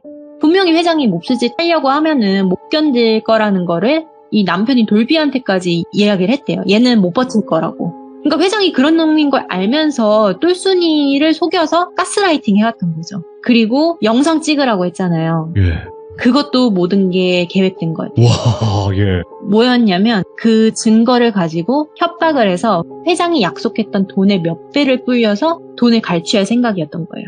근데 돌발 행동으로 돌순이가 경찰에 신고를 했잖아요. 계획이 뒤틀리니까 그러면은 내가 생각한 금액만큼이라도 합의금을 받자라는 생각을 하고 있었대요. 근데 몰랐던 사실이 호주는 합의금 제도가 없대요. 한국과는 다르게 바로 형사처벌이라고 하더라고요. 그냥 바로구나. 예, 그래서 설이가 계획이 틀어졌잖아요. 돈을 받을 데가 없잖아요. 예. 그래서 돌순이에게 화풀이를 한 거고 돌순이를 이용해서 어떻게든 그 돈을 충당해야겠다는 생각을 밤마다 이야기를 했대요. 그러니까 정말 돌비도 와이프가 돈귀신에 미친 줄 알았대요. 돈돈돈돈 거렸대요. 그리고 자기의 가스라이팅대로 행동을 안 하고 있는 이 돌순이를 매일같이 욕했대요. 그러니까 돌비가 듣다 못해서 근데 돌순이 너 친구 아니야? 이렇게 얘기를 했대요. 그러니까 너무도 당연하게 걔 호주에 온 이유는 내 복수 도와주려고 온 거야. 친구라면 그 정도는 해줘야지. 이렇게 얘기를 하더래요. 예. 죄책감이 하나도 없었대요. 그런 모습에 좀 소름이 돋았대요. 근데 돌비 입장에서도 돈이나 뭐 여권, 비자 모든 것들을 아내가 쥐고 있으니 저러다 말겠지 하고서 그냥 방관을 했대요. 나한텐 안 그러겠지. 이런 생각은 한 거죠. 돈에 미친 여자라는 걸 알지만 내가 돈을 벌어다 주면은 안 그러겠지. 이렇게 해야 되는데 점점 정도가 심해지더래요. 와이프가 점점 두려워진 거죠. 근데 설이는 남편인 돌비가 쓸 대로 다 쓰였지만 자기를 위해서 돈을 벌어다 주지만 예. 돌비가 영주권에 딸 만한 영어 실력이나 능력이 없었던 걸 간파한 거예요. 그래서 서리의 또 다른 목표는 영주권이나 시민권이 있는 남자를 잡아서 호주에서 살 생각을 가지고 있었던 거예요. 그래서 1탄에도 말씀드렸지만 잠깐 입주해서 돈이 좀 있어 보이는 그 의대생이랑 바람이 났고 남편한테 들켜서 싸움이 났지만 갑자기 자기를 해하더래요. 예. 그러니까 이제 피가 철철철 나는데 남편이 뭐하냐고 칼을 빼서 쥐었는데 갑자기 서리가 씩 웃더니 그 자리에서 경찰에 신고를 합니다. 그래서 영어 못하는 남편은 폭행죄로 감옥에 가요. 이거는 진짜 예. 그리고 칼을 뺏었던 이 남편의 지문을 증거로 제출해요. 모든 걸 계산했던 거예요. 그리고 서리가 꺼내주는 조건으로 한 푼 없이 이혼을 요구했대요. 그리고 쫓겨났다고 했잖아요. 그때 돌비가 그동안 내가 뭘 위해서 살아온 거지? 공허하더래요. 그리고 일단은 돌순이를 찾아야겠다. 일단 사과를 해야겠다. 내가 도움이 될진 모르겠지만 진술에 도움을 줘야겠다. 이런 생각을 했대요. 그래서 돌순이를 찾았던 거예요. 근데 돌순이는 이걸 다 알았지만 결론적으로 이 사건은요. 무죄가 됩니다. 어? 증거 다 있고 DNA 다 나왔지만 아이러니하게 무죄가 돼요. 회장은 호주에서 제일 가는 변호사 여러 명을 쓰고요. 예. 그때 당시에 기억은 잘 안 나는데 판사가 그 변호사의 동기였나? 아는 사이였던 걸로 기억해요. 호주는 그런 비리가 없다고는 하는데 그런 게 있었나 봐요. 네. 결국에 무죄가 돼요. 그리고 회장의 편에서 진술을 번복하는 그 서리의 모습도 보게 돼요. 경찰들도 그 서리를 되게 진절머리나게 생각을 했대요. 예. 왜냐하면 돌순이를 갑자기 너무 악의적으로 진술한 게 티가 났거든요.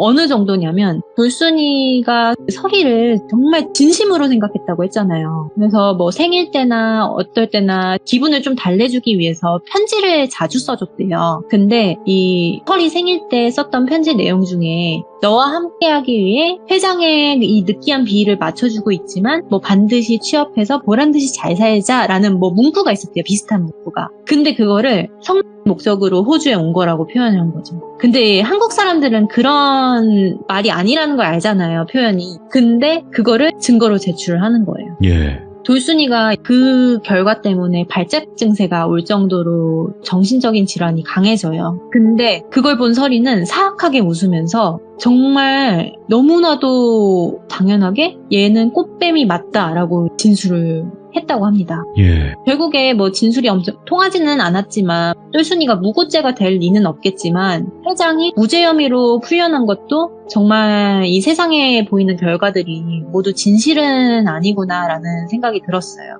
그리고 결과적으로 서리는 회장한테 돈을 받았던 걸로 추측이 되는 게 독일 3, 4차를 뽑았다고 했대요.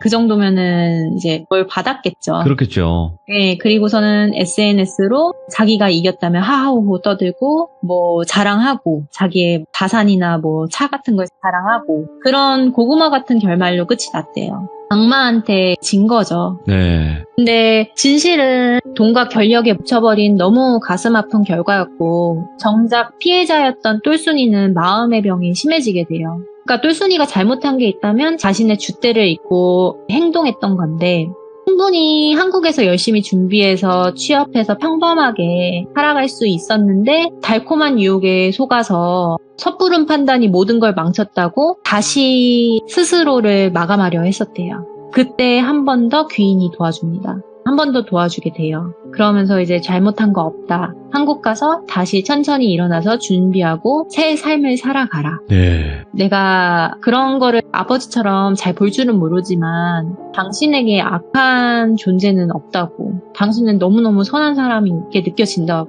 정의가 이기진 못했지만 너무 억울하지 않겠냐고 하면서 설득을 했대요. 네. 그래서 돌순이는 한국에 돌아와서 정말 열심히 살고 있지만 아직까지 트라우마로 고생하고 있고요.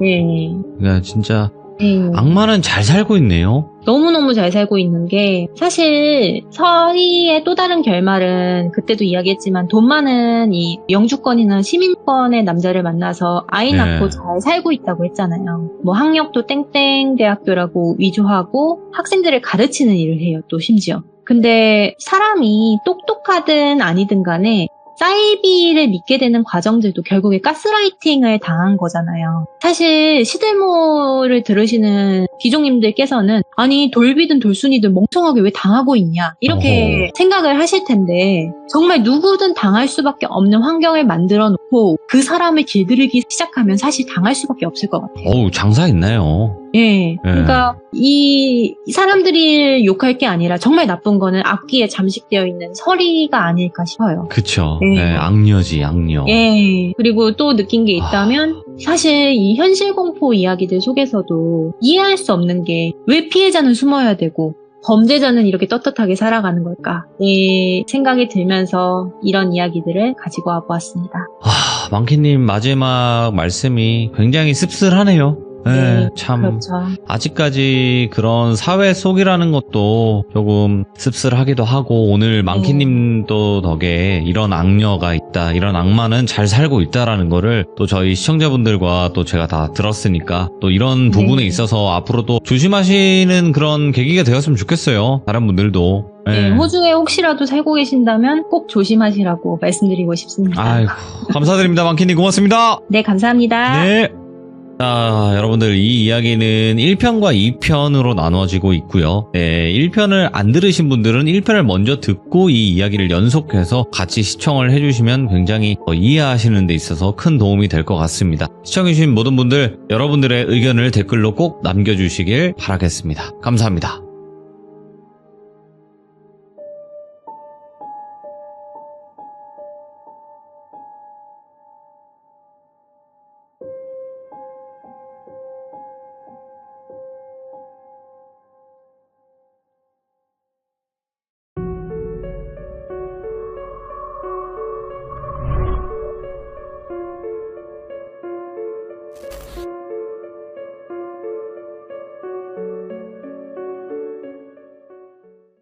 자, 이번 이야기는 시청자 김양희님께서 시들무에 찾아와 주셨습니다. 오늘 김양희님의 이야기 어떤 이야기일지 같이 한번 들어보도록 할게요.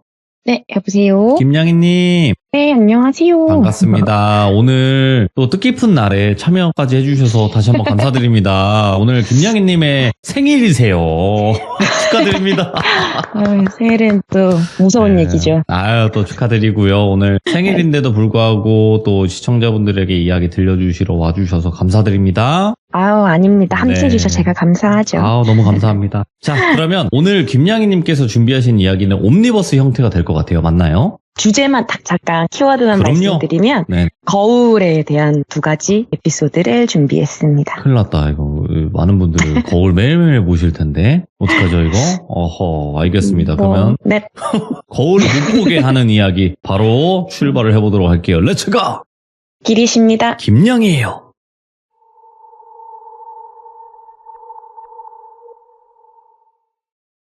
첫 번째 이야기, 두 번째 이야기 다 오늘은 20대 때 있었던 일이 될 텐데요. 첫 번째 이야기는 당시 제 친구 중에 오컬트 같은 걸 아주 좋아하는 친구가 있었어요. 공포물을 좋아하신 분은 또 좋아하시지만 또 공포영화가 뭐 몇백만 돌파했다 그런 건 되게 좀 희소한 것처럼 좀 매니악틱한 건 있잖아요. 그러다 보니까 얘 주변에서도 그런 얘기를 들어주는 건 또 저밖에 없었던 것 같아요. 그렇다 보니까 뭐 공포영화 보러 같이 가자고 하면 가지고 그랬었는데 제가 공포영화도 보고 무서운 이야기도 다 들어도 지금까지 한 번도 한 적 없는 게 흉가 가는 거랑 강령술이거든요. 그런데 얘는 흉가도 엄청 가고 강령술도 엄청 많이 찾아보고 해요. 그러니까 진짜 제가 강령술을 안 해도 얘를 통해서 전 세계 강령술은 다 들어본 것 같아요. 정말로. 네. 이 친구 이름을 강령이라고 하겠습니다. 강령이는 분신사바는 당연히 하고요. 시들무에서도 뭐 자주 나도 혼순 같은 그런 것들도 많이 하고 흉가 카페 사람들이랑 자주 놀러 다니고 하더라고요. 근데 저는 개인적으로 그냥 안 했으면 좋겠고 안 갔으면 맞지. 좋겠는데 뭐 그런 거 있잖아요. 너야 안 보이니까 재미있겠지만 나는 잘못하면 괜히 강령이랑 자주 만나는데 나한테 막 따라 붙거나 하면 어쩌지? 좀 하는 그런 생각도 들고 근데 그렇다고 제가 막 늘 또 보이는 건 아니니까 애한테 뭐 딱히 보이는 것도 없는데 애도 잘 지내고 본인이 좋다는데 막 하지 마라 하기에도 좀 그렇기는 한 거예요. 그래서 그냥 나한테만 피해주지 마라. 너 혼자 즐겨라. 이렇게 있다가 여름방학이 딱 되고 대학생 때였거든요. 이때가. 그래서 거의 못 보다가 강령이가 본인 집에서 애들이랑 놀자고 하더라고요. 그래서 친구들이랑 갔는데 저는 강령이 집을 그때 아예 처음 가봤어요. 그래서 알고는 있었는데 얘가 제가 생각한 이상인 게 무슨 주술용품 같은 거 있잖아요. 네. 막 무두교 같은 그런 느낌에다가 방울, 부채 그냥 이런 걸 방에 막 장식품처럼 달고 있더라고요.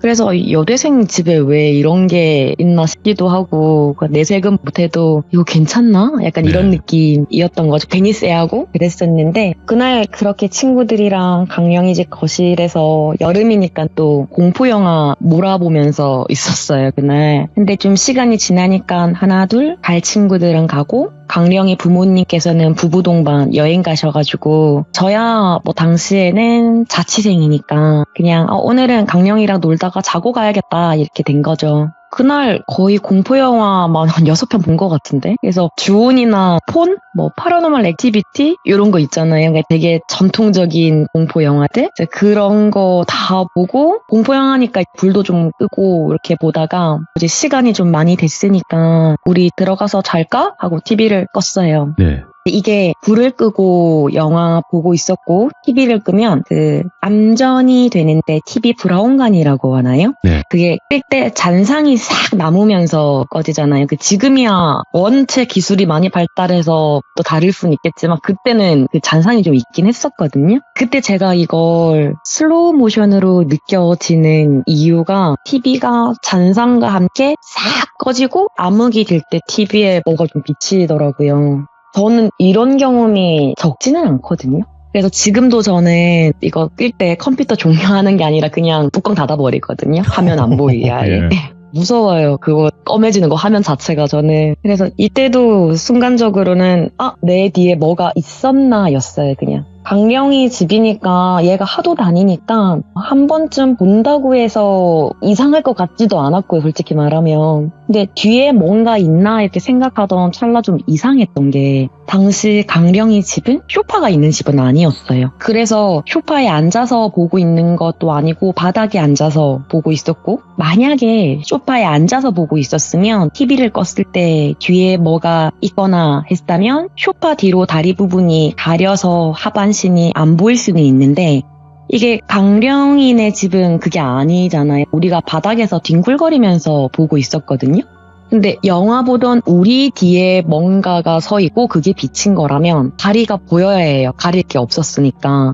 근데 그런 다리가 제 눈에는 잠깐이겠지만 보이진 않았거든요. 느낌이 또 뒤에 서 있으면 그냥 원근감이라는 게 있잖아요. 물론 귀신은 또 그게 다를 수도 있겠지만 무엇보다도 우리 뒤에 있다고 하기에는 TV 켜면 뉴스룸에서 앵커들 앉아있는 그 정도 느낌 있잖아요. 그 완전 뒤도 아니고 상반신이 보이는 그런 느낌이었어요. 그 찰나가. 그래서 우리 뒤에 있다라고 하기에는 너무 이질적인? 근데 이게 또 뭐 진짜 아시겠지만 TV가 꺼지는 그 찰나에는 진짜 암흑이 되고 집 외부에 뭐 빛에 적응하고 하면 형체가 또 제가 잘못 본 걸 수도 있잖아요. 그래서 굳이 그렇게 귀신 보고 싶어 하는 애를 자극할 이유도 없고 제 입장에서는. 그래서 그냥 넘어갔어요. 별 말을 안 하고. 넘어가고 강령이 방에 들어가서 자려고 누워있는데 강령이는 침대 바로 앞, 그러니까 발치에 화장대가 있었거든요.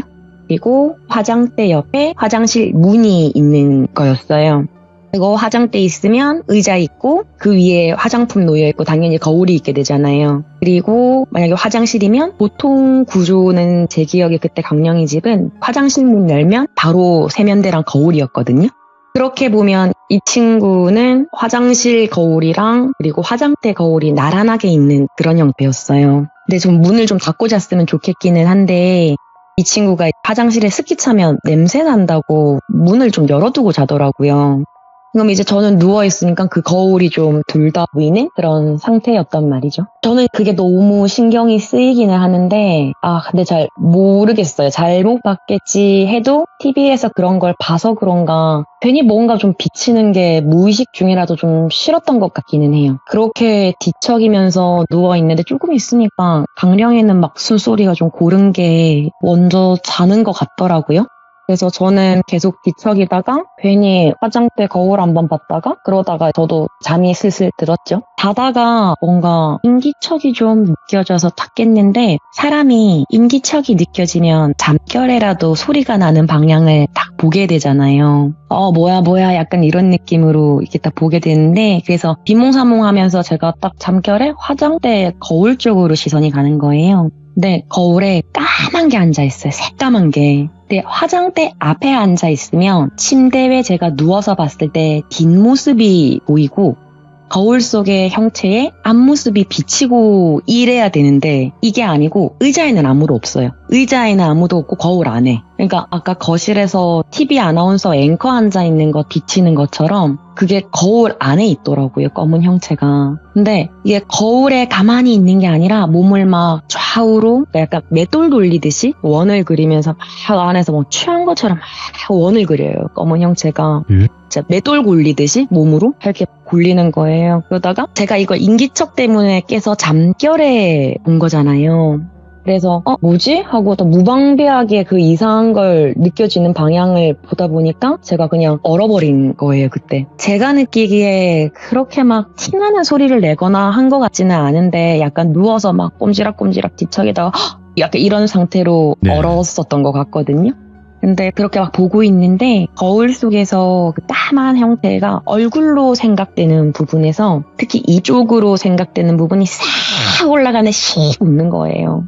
그 입꼬리가 거의 얼굴의 절반 가까이 올라와서 막 웃는데 소리를 크게 내는 것 같진 않았어요. 그때는 제가 인기척을 안 냈다고 생각은 했지만 걔는 제가 보고 있다는 걸 안다라는 느낌을 제가 받았었거든요. 근데 까만 그림자가 입만 보이고 그런 느낌으로 웃다가 점점 거울 안에서 뒤로 막 멀어져요. 싹 작아지는데 그러다가 옆에 화장실이 있었잖아요. 그 화장실 거울로 쑥 상체가 나와서 이러고 다시 화장실 거울 들어가고 화장대로 다시 넘어오는 거예요, 얘가.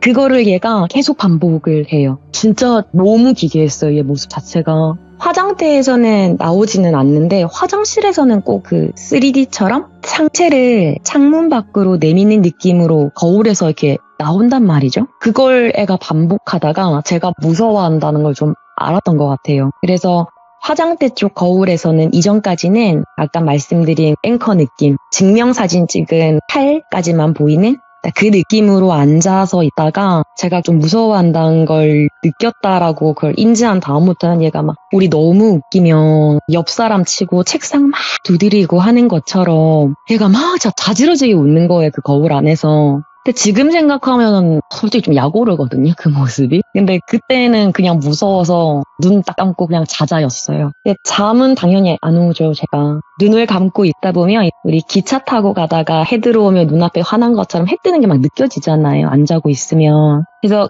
날 밝았나 보다 하고 슬 눈을 딱 뜨니까 강령이가 침대 헤드에 등을 기대고 딱 앉아서 화장대 거울을 그냥 보고 있는 거예요. 저는 애가 일어나는 기척을 못 느꼈었거든요.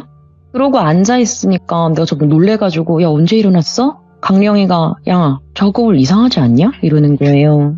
저는 이 친구한테 뭐 내가 가끔 때 맞으면 보이기도 해 뭐 이런 말을 한 적은 없었어요. 그래서 뭐 별말은 하지 않고 그냥 왜? 했죠. 솔직히 내가 본 거가 같은 걸 봤나 싶어서 기대하는 마음에 물어보기는 했는데 네. 강령이가 야 나 드디어 본 것 같아 이러는 거예요. 예? 그래서 제가 진짜 거의 용수철처럼 팍 일어나가지고 누워있다가 제가 본 걸 얘한테 먼저 공유할 생각은 없었고요. 그래서 흉가나 강령술 그렇게 좋아하는 친구니까 얘가 뭘 봤기는 한가 보다 이런 생각을 한 거죠. 내가 뭘 본 건지 조금 진짜 욕심내면 나랑 같은 걸 봤다라는 말을 듣고 싶었던 건데 결론부터 말씀드리면 저랑 같은 걸 본 건 아니에요. 근데 강령이가 본 건 화장대 앞에 의자 위에 앉아있는 여자 뒷모습이에요. 저는 의자에 앉아있는 건 못 보고 거울 안에만 봤었거든요. 근데 제가 본 건 아니라서 잘은 모르겠지만 강령이 말에 따르면 화장대 앞에 앉아 있었다고 하더라고요. 앉아서 있는 그 뒷모습을 우리가 보게 되면 약간 책상에 컴퓨터 키보드 두드리듯이 팔을 올리면 뒤에서는 팔꿈치 선까지만 보이게 되잖아요. 네. 약간 그런 느낌으로 뒷모습이 보였대요. 얘는 그게 다였대요. 그리고서 그랬어 하고 이날 또 방학이기도 해서 강령이 부모님도 좀 더 있다 오시고 해서 그날까지 저는 그냥 친구 집에 있기로 했었어요. 근데 얘가 또 공포영화를 보자고 하는 거예요. 그래서 진짜 너무 지긋지긋해가지고 야 진짜 무슨 똑같은 반찬 3개월을 먹은 것 같다고 진짜 귀신도 너한텐 질려서 안 올 것 같다고 제가 막 그랬었는데 얘가 딱 한 개만 보재요. 딱 한 개만. 그래서 결국 보게 된 게 비아이랑 착신아리를 봤었거든요. 근데 이거 보고서 들어가서 전날처럼 눕는데 그 전날 밤 그 일이 딱 생각이 나는 거예요. 그래서 제가 강령이한테 야 화장실 문 조금만 닫자고 습한 게 자꾸 방으로 들어오면 그것도 좋은 거 아니라고 하더라. 약간 풍수지리 그런 느낌으로 얘기를 했죠. 이제 뭐 신령 같은 거 믿는 친구니까 그런 것도 심심찮게 그래도 뭐 납득은 해주더라고요. 그래서 약간 틈만 있는 상태로 공기는 순환되게 이렇게 열어뒀었어요. 그래서 그럼 적어도 어제 같은 일은 없겠구나 하고 누워서 제 강령이 흉가 다녀온 이야기를 듣다가 잠이 들었어요. 제가 자는데 또 느낌이 또 이상하더라고요. 근데 저는 천장 보면서 반듯하게 누워있는데 자꾸 귀에 누가 숨 쉬는 느낌? 약간 간질간질한 거예요. 눈은 안 뜨고 그냥 있는데 귀에 착신아리 그 벨소리 있죠. 따라라라라 그게 귀에서 들리는 거예요. 저는 영화 때문인 줄 알았어요. 우리도 막 시들모 듣다가 자면 꿈에 나오고 가위 눌리고 그런 것처럼 그런 줄 알았는데 자꾸 이게 현실감 있게 느껴지니까 이게 묘하게 그 전날 게 좀 억울하다는 생각이 그때도 있긴 했나 봐요, 제가. 그래서 소리 나는 방향으로 탁 째려보면서 고개를 획 돌렸어요. 진짜 딱 보니까 얼굴을 진짜 하얗게 분칠한 것 같은 그런 흰색 얼굴에 볼에만 빨강색 연지곤지? 그게 딱 찍혀 있어요, 얘가. 근데 진짜 이게 너무 얼굴이 강렬해서 옷은 뭐 입었는지 솔직히 지금 기억은 전혀 안 나거든요. 근데 이 얼굴에 동공 없는 하얀 눈알에 오데오 가르마된 비스머리? 진짜 단정한 오데오 머리였는데 침대 옆에 딱 걸터 앉아가지고 그러니까 침대가 좀 높이가 있으면 밑에 앉으면 팔꿈치 선이 이렇게 침대로 올라오게 되잖아요. 그런 정도의 높이로 앉아서 제 귀 옆에서 턱 깨고 단단단단단단 이러고 있는 거예요, 얘가. 그래서 진짜 너무 울고 싶고 진짜 토 나올 것 같은데 그걸 딱 보고 있는데 이 여자가 야, 쟤 깨워, 놀자 이러는 거예요, 저한테. 진짜 제가 한 번도 시들모에서 쌍욕을 해본 적은 없는데 그러니까 아씨 이러면서 벌떡 일어나서 야, 불 켜 김강령 이랬거든요. 근데 얘도 깊게 자고 있지는 않았는지 엄청 빠릿하게 일어나서 불을 탁 켜주는 거예요. 근데 얘가 저를 보는 게 아니라 화장대 의자를 딱 보고 있더라고요. 그래서 너는 화장대는 또 왜 하니까 어제 화장대 앞에 앉아있던 여자 또 봤다는 거예요, 얘가. 근데 그 여자 나인 것 같아 이래요. 무슨 말이야? 이랬더니 꿈에서 강령이가 꿈을 꿨는데 자기랑 제가 자고 있는 모습을 방 천장에서 보고 있었대요. 약간 굳이 표현하자면 유체이탈 비슷한 그런 느낌인 것 같아요. 근데 위에서 보는데 전날 본 그 여자가 화장대 앞에 똑같은 자세로 앉아 있더래요. 근데 다른 점은 위에서 보고 있으니까 어제는 뒤에서 봐서 안 보였던 거울을 보고 있는 거울 쪽에 있는 모습을 위에서는 보이게 된 거죠, 얘는. 그러니까 그걸 봤다고 하길래 제가 야, 비친 거겠지, 그 사람이 비친 거겠지 거울 안에 이랬더니 얘가 아니래요. 앉아있는 사람이랑 거울에 있는 사람은 다른 사람이래요. 밖에 앉아있는 건 단발인데 거울 안에는 긴 머리래요. 그래서 얘는 단발이 자기 같다라는 생각을 하게 된 거예요. 그래서 그걸 가만히 보고 있는데 거울 속에 있는 여자가 점점 희미해지더니 아마 제가 생각하기엔 제가 뒤로 점점 멀어졌다고 얘기를 했었잖아요. 근데 이 친구는 희미해졌다라고 표현을 한 것 같대요. 만약 유사한 걸 본 거라면. 그래서 조금 있으니까 화장실 약간 열려있는 틈으로 비집고 막 기어 나오더래요, 그 여자가. 그래서 걔가 제가 자고 있는 옆에까지 기어와서는 귀에 대고 뭐라 하더래요. 그러다가 제가 욕하면서 깨우는 소리가 들리고 현실이었대요, 얘는. 그래서 제가 강령아 어쩐지 귀가 간지럽더라. 진짜 네가 하도 귀신하니까 왔다 간 거 아니야? 이런 식으로 얘기를 했었거든요. 그러면서 야, 화장대 앞에 있는 게 왜 너 같대? 그냥 단발이라서? 이러니까 강령이가 나 거울 앞에서 매일 밤 분신사바 했거든 이러는 거예요. 이제 그 말 들으니까 맥이 쩍 빠지면서 진짜 얘 별걸 다 안다 싶은 거예요. 이렇게까지 나한테 결국 이 경험을 시켜주는구나. 제가 보고 들은 걸 다 말하지 좋아하지는 않았는데 강령이한테 거울 앞에서 그런 거 하지 말라고. 사실 화장실 문 닫으라고 한 거 발밑에 거울에 2개나 있으니까 뭐 괜히 오싹하고 무섭고 그래서 그랬다고. 이 친구가 그 이후로 했는지 안 했는지는 모르겠어요. 근데 제 말을 들었을 것 같지는 않아요. 왜냐하면 그 이후로도 흉가 계속 다녔고 예. 뭐 특별히 우리가 알고 있는 그런 뭔가 아픈다거나 뭐 그런 일도 겪지도 않은 것 같고요. 뭐 많죠. 대학 졸업하면서 조금 뜸해지긴 했는데 뭐 별다른 얘기는 들리지는 않았어서 계속 했는지 안 했는지는 잘 모르겠기는 해요. 이런 행동은. 근데 개인적인 의견은 했을 것 같기는 하거든요. 계속. 제발. 네. 예. 제가 이 일로 좀 느낀 건 약간 거울이 뭔가 통로 역할 같은 거를 한다는 거? 맞죠. 예. 그래서 제가 거울을 썩 좋아하진 않아요, 저도. 그러다 보니 저도 지금 제가 쓰는 화장대 콘솔은 위에 뚜껑 덮이는 거거든요. 오.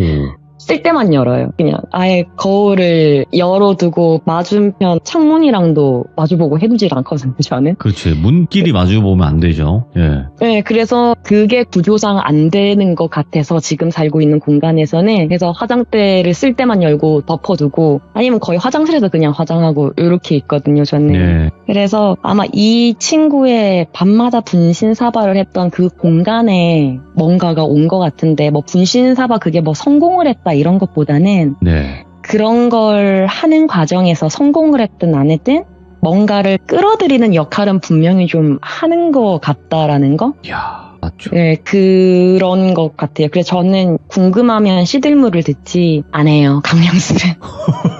아니, 안 해요. 강령술을 안 해도 보이지 않습니까, 냥이님은. 그런데 뭐하러 그쵸. 해요? 안 보이는 사람들이 궁금하니까 하는 건데, 그 행위 자체를. 하지 마세요. 너무 그러니까 이상해요. 그러니까 걔들은 정말 좋아하는 것 같아요. 이게 그런 걸. 그건 것 같아요. 귀신을 한 번만 딱 보는 거면 재미로 어떻게 할 수 있겠는데 한 번 보기 시작해서 계속 보면 그때 어떡할 거, 그죠? 그럴 수도 있어요. 정말 많은 얘기들에서 그렇지만 그게 시작이 될 수도 있어요. 야. 흉가 한번 잘못한 거, 강령술 한번 잘못한 거. 그러니까요. 그러면 혹시 이번 이야기 말고도 또 있나요? 네, 네. 두 번째 이야기도 바로 시작하도록 하겠습니다. 시기마다 좀 다르겠지만 대학을 졸업할 무렵이 되면 다들 고민되는 압박이 취업이잖아요. 대학 친구 한 명이 계속 채용 떨어지고 하는 그런 상황이었어요. 처음에는 뭐 처음이니까 호기롭게 술 한잔하고 털어내고 뭐 술 취 네. 한번 하고 우리 다 같은 사람이잖아요. 근데 또 그게 또 사람인지라 이런 게 반복이 되면 하나 둘 취직해 나가고 점점 남는 친구들은 친구 보기 좀 민망해지고 막 누구는 되고 아무리 친해도 좀 그런 생각이 들고 힘들어지는 것 같더라고요. 특히 취준생 입장에서는 경제활동을 본격적으로 하고 있는 상황도 아니니까 친구들 만나는 것도 금전적으로 정서적으로 편하지는 않았던 것 같아요. 제가 입장 바꿔도 충분히 이해가 되고 그러다 보니 서서히 멀어지더라고요. 한 친구가. 그래서 야 미안해하지 말라고 나와서 같이 밥도 먹고 그냥 하는 거지 뭐 다 우리끼리 하는 거지 뭘 그런 걸 미안해하냐 라는 건 또 우리 사정이고 그 친구의 마음은 또 문드러지니까 그게 아니니까 억지로 부르지도 못하고 이 취준생 친구를 똘미라고 하겠습니다. 해서 우리가 이제 동기들끼리도 모이면 똘미 취직 소식 들려? 본 사람 있어? 그냥 그 정도로 지내고 있었어요. 근데 그러다가 언제 친구가 전화가 와서는 야 똘미 소식 들었니? 이러길래 뭐가 취직했어? 이랬더니 입원했다는 거예요. 네. 그래서 깜짝 놀래가지고 동기들 연락해서 시간 맞는 친구들끼리 연락받은 날 저녁에 병원으로 갔어요. 갔는데 똘미 부모님이 계시더라고요. 근데 부모님이 똘미가 친구를 보기 싫어한대요. 우리들을. 네. 저희가 뭔가 얘를 괴롭히고 관계가 깨지고 그건 아니고요. 이게 취준생일 때 그 마음 똑같은 그 이유 때문이에요. 본질은. 그냥 친구들 보면 오히려 마음 복잡하다는 거. 그리고 지금도 병원에 있기도 하고 그래도 병문안 온 친구들인데 얼굴을 안 보나 너무하다라는 생각이 들 수도 있겠지만 똘미가 입원을 한 건 스스로 극단적 선택을 한 걸 네. 똘미 부모님께서 연락이 너무 안 되니까 자취방에 가셨다가 발견하고 이송된 거라서 똘미 입장에서는 좀 보여주기 싫었었던 것 같아요. 그런 모습 자체를. 충분히 전 좀 이해를 하고 있는 부분인데 그래서 그날은 그냥 똘미 부모님만 제가 뵙고 돌아갔고요. 친구들끼리. 근데 당시 입원하기 전부터 해서 애가 자꾸 뭐 이렇게 피하고 저렇게 피하고 하니까 못 본 지가 너무 오래됐잖아요. 그래서 저는 좀 매일 병원에 갔었어요. 그냥 조금이라도 볼 수 있을까 싶어서. 그래서 한 3, 4일은 계속 안 본다 했는데 그래도 5일? 6일? 그때 되니까 이제 잠깐 보겠다고 하더라고요. 그래서 들어갔더니 애가 제 눈을 막 똑바로 못 보길래 야, 네가 무슨 죄 졌냐고 그냥 부끄러웠던 것 같아요, 이 친구는. 근데 저도 그때 막 취직을 한 상황은 아니었거든요. 근데 저는 좀 졸업 자체를 아직 계속 공부를 좀 하고 있는 상황이었는데 그러다가 옆에 앉아가지고 야, 괜찮냐? 나한테 연락하고 좀 위로도 받고 또 해보고 하면 되지. 뭘 이렇게까지 했어. 좀 다독이기도 하고 다그치기도 하고 이야기를 하는데 똘미가 너무 힘들다고 하더라고요. 무기력하다고. 대화를 하면서 애를 봤는데 링겔 꽂고 있고 팔 쪽에 흉터가 좀 장난이 아닌 거예요. 그래서 너 이거 다 뭐냐 하니까 얘가 그 시도가 이번이 처음이 아니었던 것 같아요. 그래서 그 말 들으니까 좀 참담하더라고요. 저도 공부하는 학생이고 이 친구에 대해서 뭘 책임져 줄 수 있는 상황은 아니지만 그래도 마음은 돈을 쓰는 건 아니잖아요. 돈이 드는 것도 아니고요. 그래서 그냥 잘하겠거니 그냥 좀 더 나쁘게 좀 말하면 너만 힘드냐가 될 수도 있겠지만 이 정도까지는 아니더라도 우리가 다 겪는 일이라고 제가 좀 안일하게 생각을 했었나? 라는 생각이 좀 들더라고요. 그래서 본인이 괜찮아지면 연락하겠지 기다려주는 게 친구지라고 생각을 했는데 그 모습 보니까 만약에 답장을 못 받아도 연락을 남겨보는 게 얘한테는 더 좋았던 게 아닌가라는 생각이 그때는 좀 드는 거죠. 이 친구는 도구를 이용했던 행동이었지만 보통 물에 뛰어 드시는 분이라던가 뭐 그런 선택을 하시는 분들이 신발을 벗고 뛰어내리는 경우가 많으시잖아요. 근데 이게 결국에는 내가 여기에 있다라는 걸 찾아달라는 의미거든요. 나 찾지 말라면 벗고 뛰어내릴 이유가 없어요, 사실은. 근데 그렇게 보면 이 사람들도 그분들도 누군가가 날 잡아주기를 원하는 신호였을 텐데 얘도 그러지 않을까라는 생각이 드는 거죠. 그래서 그날 이후로는 적어도 똘미가 안정될 때까지는 연락을 좀 계속하고 귀찮게 하자라고 전 생각을 했어요. 부모님은 걱정되시니까 네. 똘미 보고 자취하지 말고 들어오라고 본가에. 근데 애가 또 나이가 20대 중반 졸업반이고 취업해야 되고 하니 부모님 눈치 보기엔 또 싫은가 봐요. 안 가려고 하더라고요. 그래서 제가 자주 연락드리겠다, 자주 만나겠다 안심시켜드리고 제가 똘미랑 똘미 자취방으로 퇴원을 하고 똘미 퇴원 수속을 받고 네. 가게 됩니다. 그 이후에 똘미 자취방은요, 현관 딱 들어가면 원룸이니까 크지는 않아요.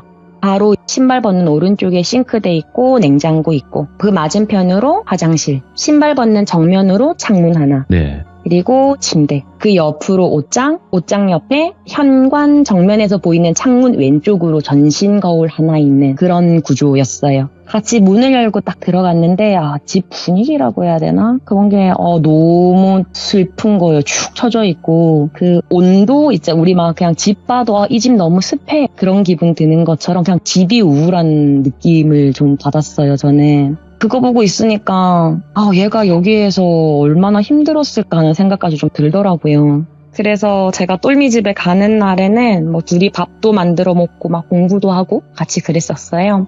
그래서 어느 날은 제가 똘미 집에서 책 읽고 있고 똘미는 영어 학원을 갔고 저 혼자 있었던 거죠.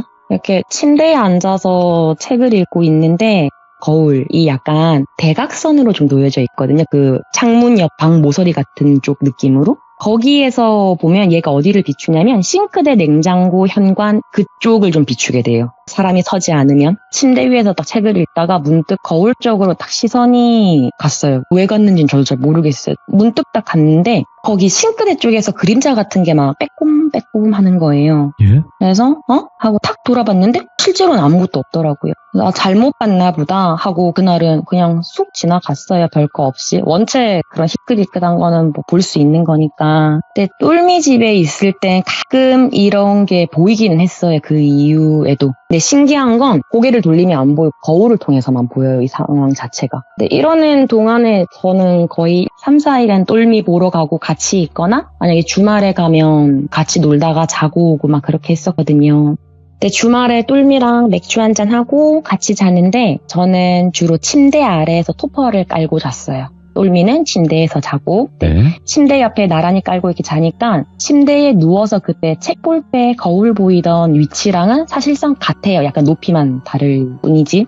옆으로 누워서 거울 쪽을 보고 자고 있는데 제가 자다가 목이 말라서 물 마시려고 딱 일어나려고 하는데 밖에 가로등 불빛 통해서 방 안에 어느 정도 빛이 이렇게 들어오잖아요. 네. 그래서 어느 정도 그 빛 덕분에 거울을 통해서 비치는 방 풍경이랄까요? 전경이랄까요? 그런 게 좀 볼 수 있는 상태인데 비치는 게 보니까 거울 안에서 까만 형체가 싱크대 앞에서 가만히 서 있어요. 고개 푹 숙이고 그림자에 가까워요. 제가 느꼈을 때는 그 당시에. 그 형체가 앞뒤로 흔들흔들 막 이러고 있는 거예요.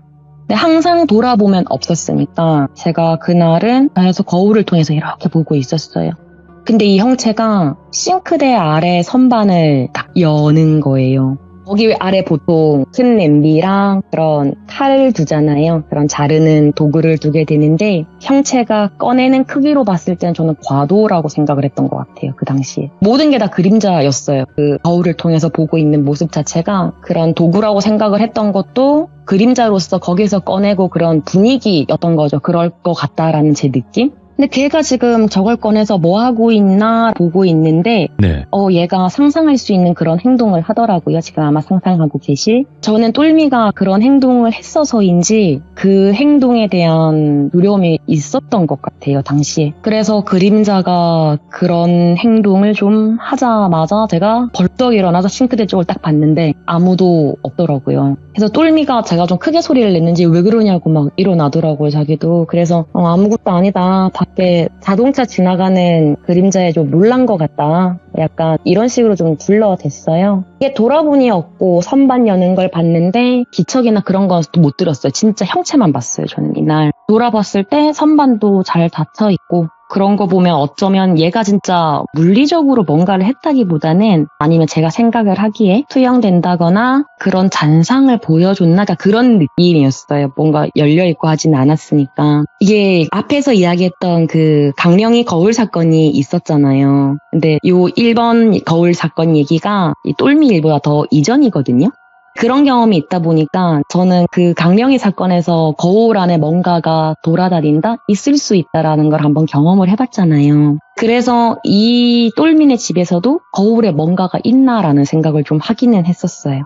또 이 이후에 똘미네에서 자는 날이 있었는데 요 날은 똘미랑 같이 침대에서 이야기하고 놀다가 잠이 든 날이었거든요. 근데 저는 원체 잠기도 예민하고 지금도 저는 잘 때 이어폰 끼고 자야 돼요. 그리고 옆에서 같이 자는 사람이 조금만 뒤척여도 좀 깨는 편이라서 통잠 이런 게 진짜 기억도 안 나거든요. 언제쯤 잘 왔는지. 이 시기 때도 전 좀 마찬가지였는데 눈 뜰 때마다 거울에 그렇게 눈이 가는 걸 보면 어쩌면 저도 뭔가 좀 무의식 중에 의식은 하고 있었던 것 같기는 해요. 오늘 이렇게 말씀드리려고 생각을 하다 보니 그렇게 막 거울을 보는데 그날도 거울이 딱 보이더라고요. 침대에 같이 잔 날. 근데 항상 싱크대, 냉장고, 언저리에서 보였는데 딱 눈 뜨면 거울에 비치는 방향이 있잖아요. 근데 그날은 거울에 아무것도 안 보이는 거예요. 이게 왜 그러지? 라고 생각을 해보니까 정확히는 우리가 옷을 입고 코디 막 볼 때 괜찮나? 이런 거 볼 때 거울 앞에 가까이 서잖아요. 네. 그렇게 뭔가가 가까이 있는 것처럼 검정 형체가 거울을 꽉 채우고 있어서 싱크대 쪽이 안 보이는 거예요. 예.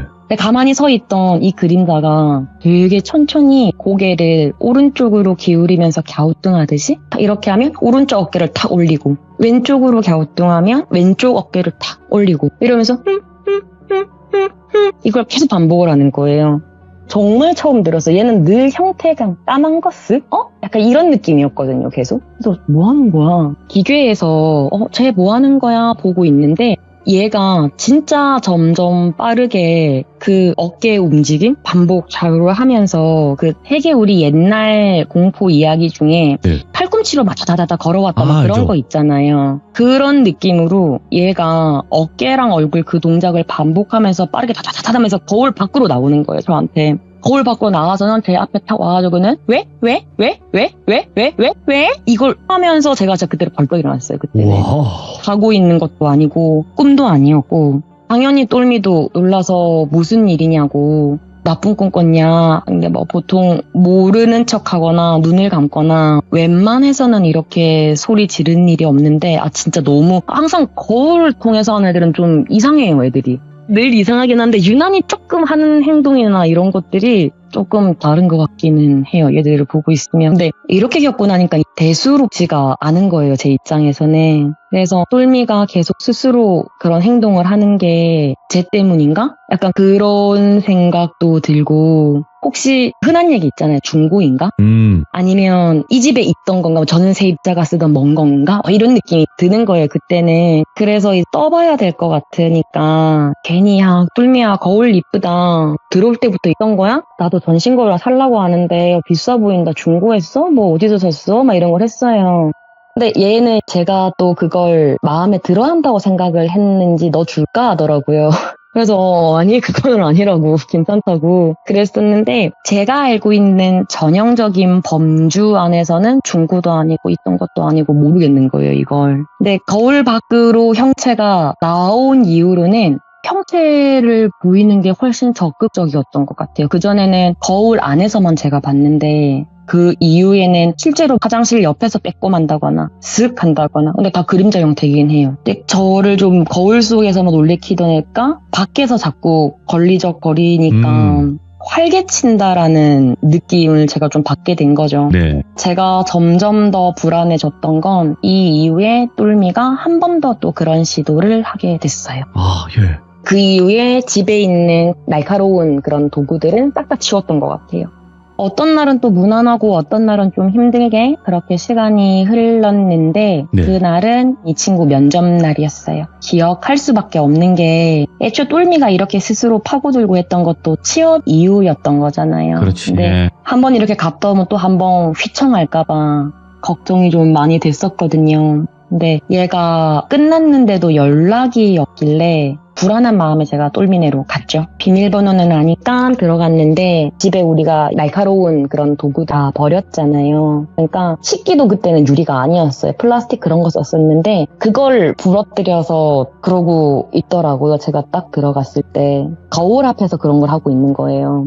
저도 피가 낭자한 그런 장면 자체는 솔직히 처음 봤어요. 냄새도 비릿하고 진짜 무서웠거든요. 그때도. 손에 들고 있던 걸 손목 잡아서 떨어뜨리게 하고 너 왜 그러냐 말리니까 얘가 자기는 막 살짝이었고 아무런 도움 안 된다. 놓으라 울고불고 막 그게 난리가 난 거예요.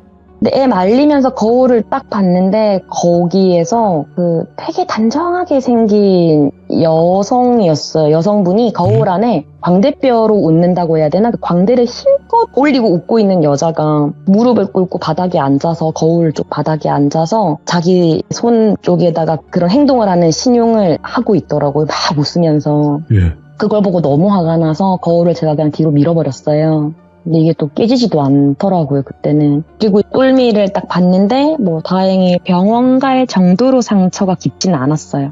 그래서 진정시키고 침대에 앉아서 치료해주다가 제가 너 처음 그런 행동할 때 싱크대 앞에서 과도로 했냐? 이랬었거든요. 그러니까 똘미가 저를 딱 보더니 어떻게 알았냐는 거예요. 와. 이게 제가 딱 처음 봤던 거울 속 딱 그 모습이잖아요. 그래서 이 대답 들으니까 그 거울 속 형체는 똘미의 행동을 좀 따라한다라는 생각도 드는 거예요. 그러니까 제가 가만히 그냥 별말 안 하고 있으니까 얘가 거울 앞에 앉아서 혼자 이야기를 좀 많이 했대요.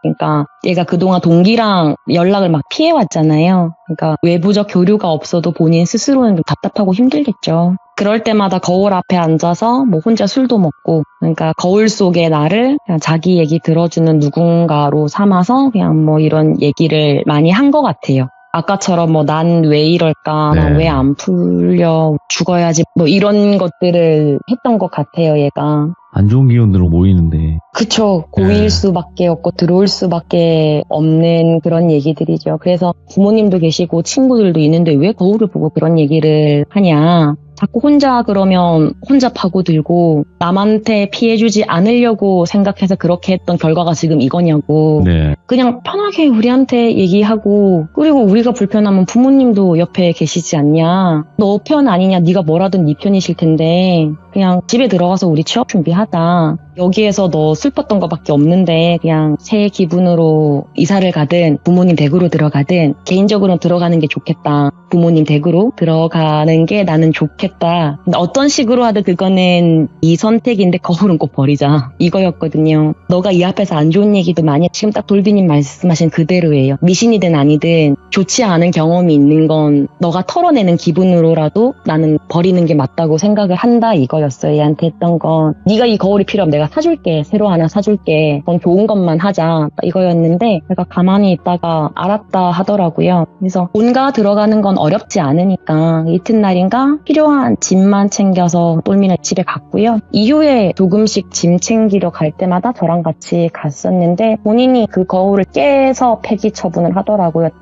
마대자루라고 하나요? 그거 사와가지고 이렇게 하고 해서 치우고 그 거울이랑도 안녕하고 그 다음 해에 똘미는 취업 잘 했습니다.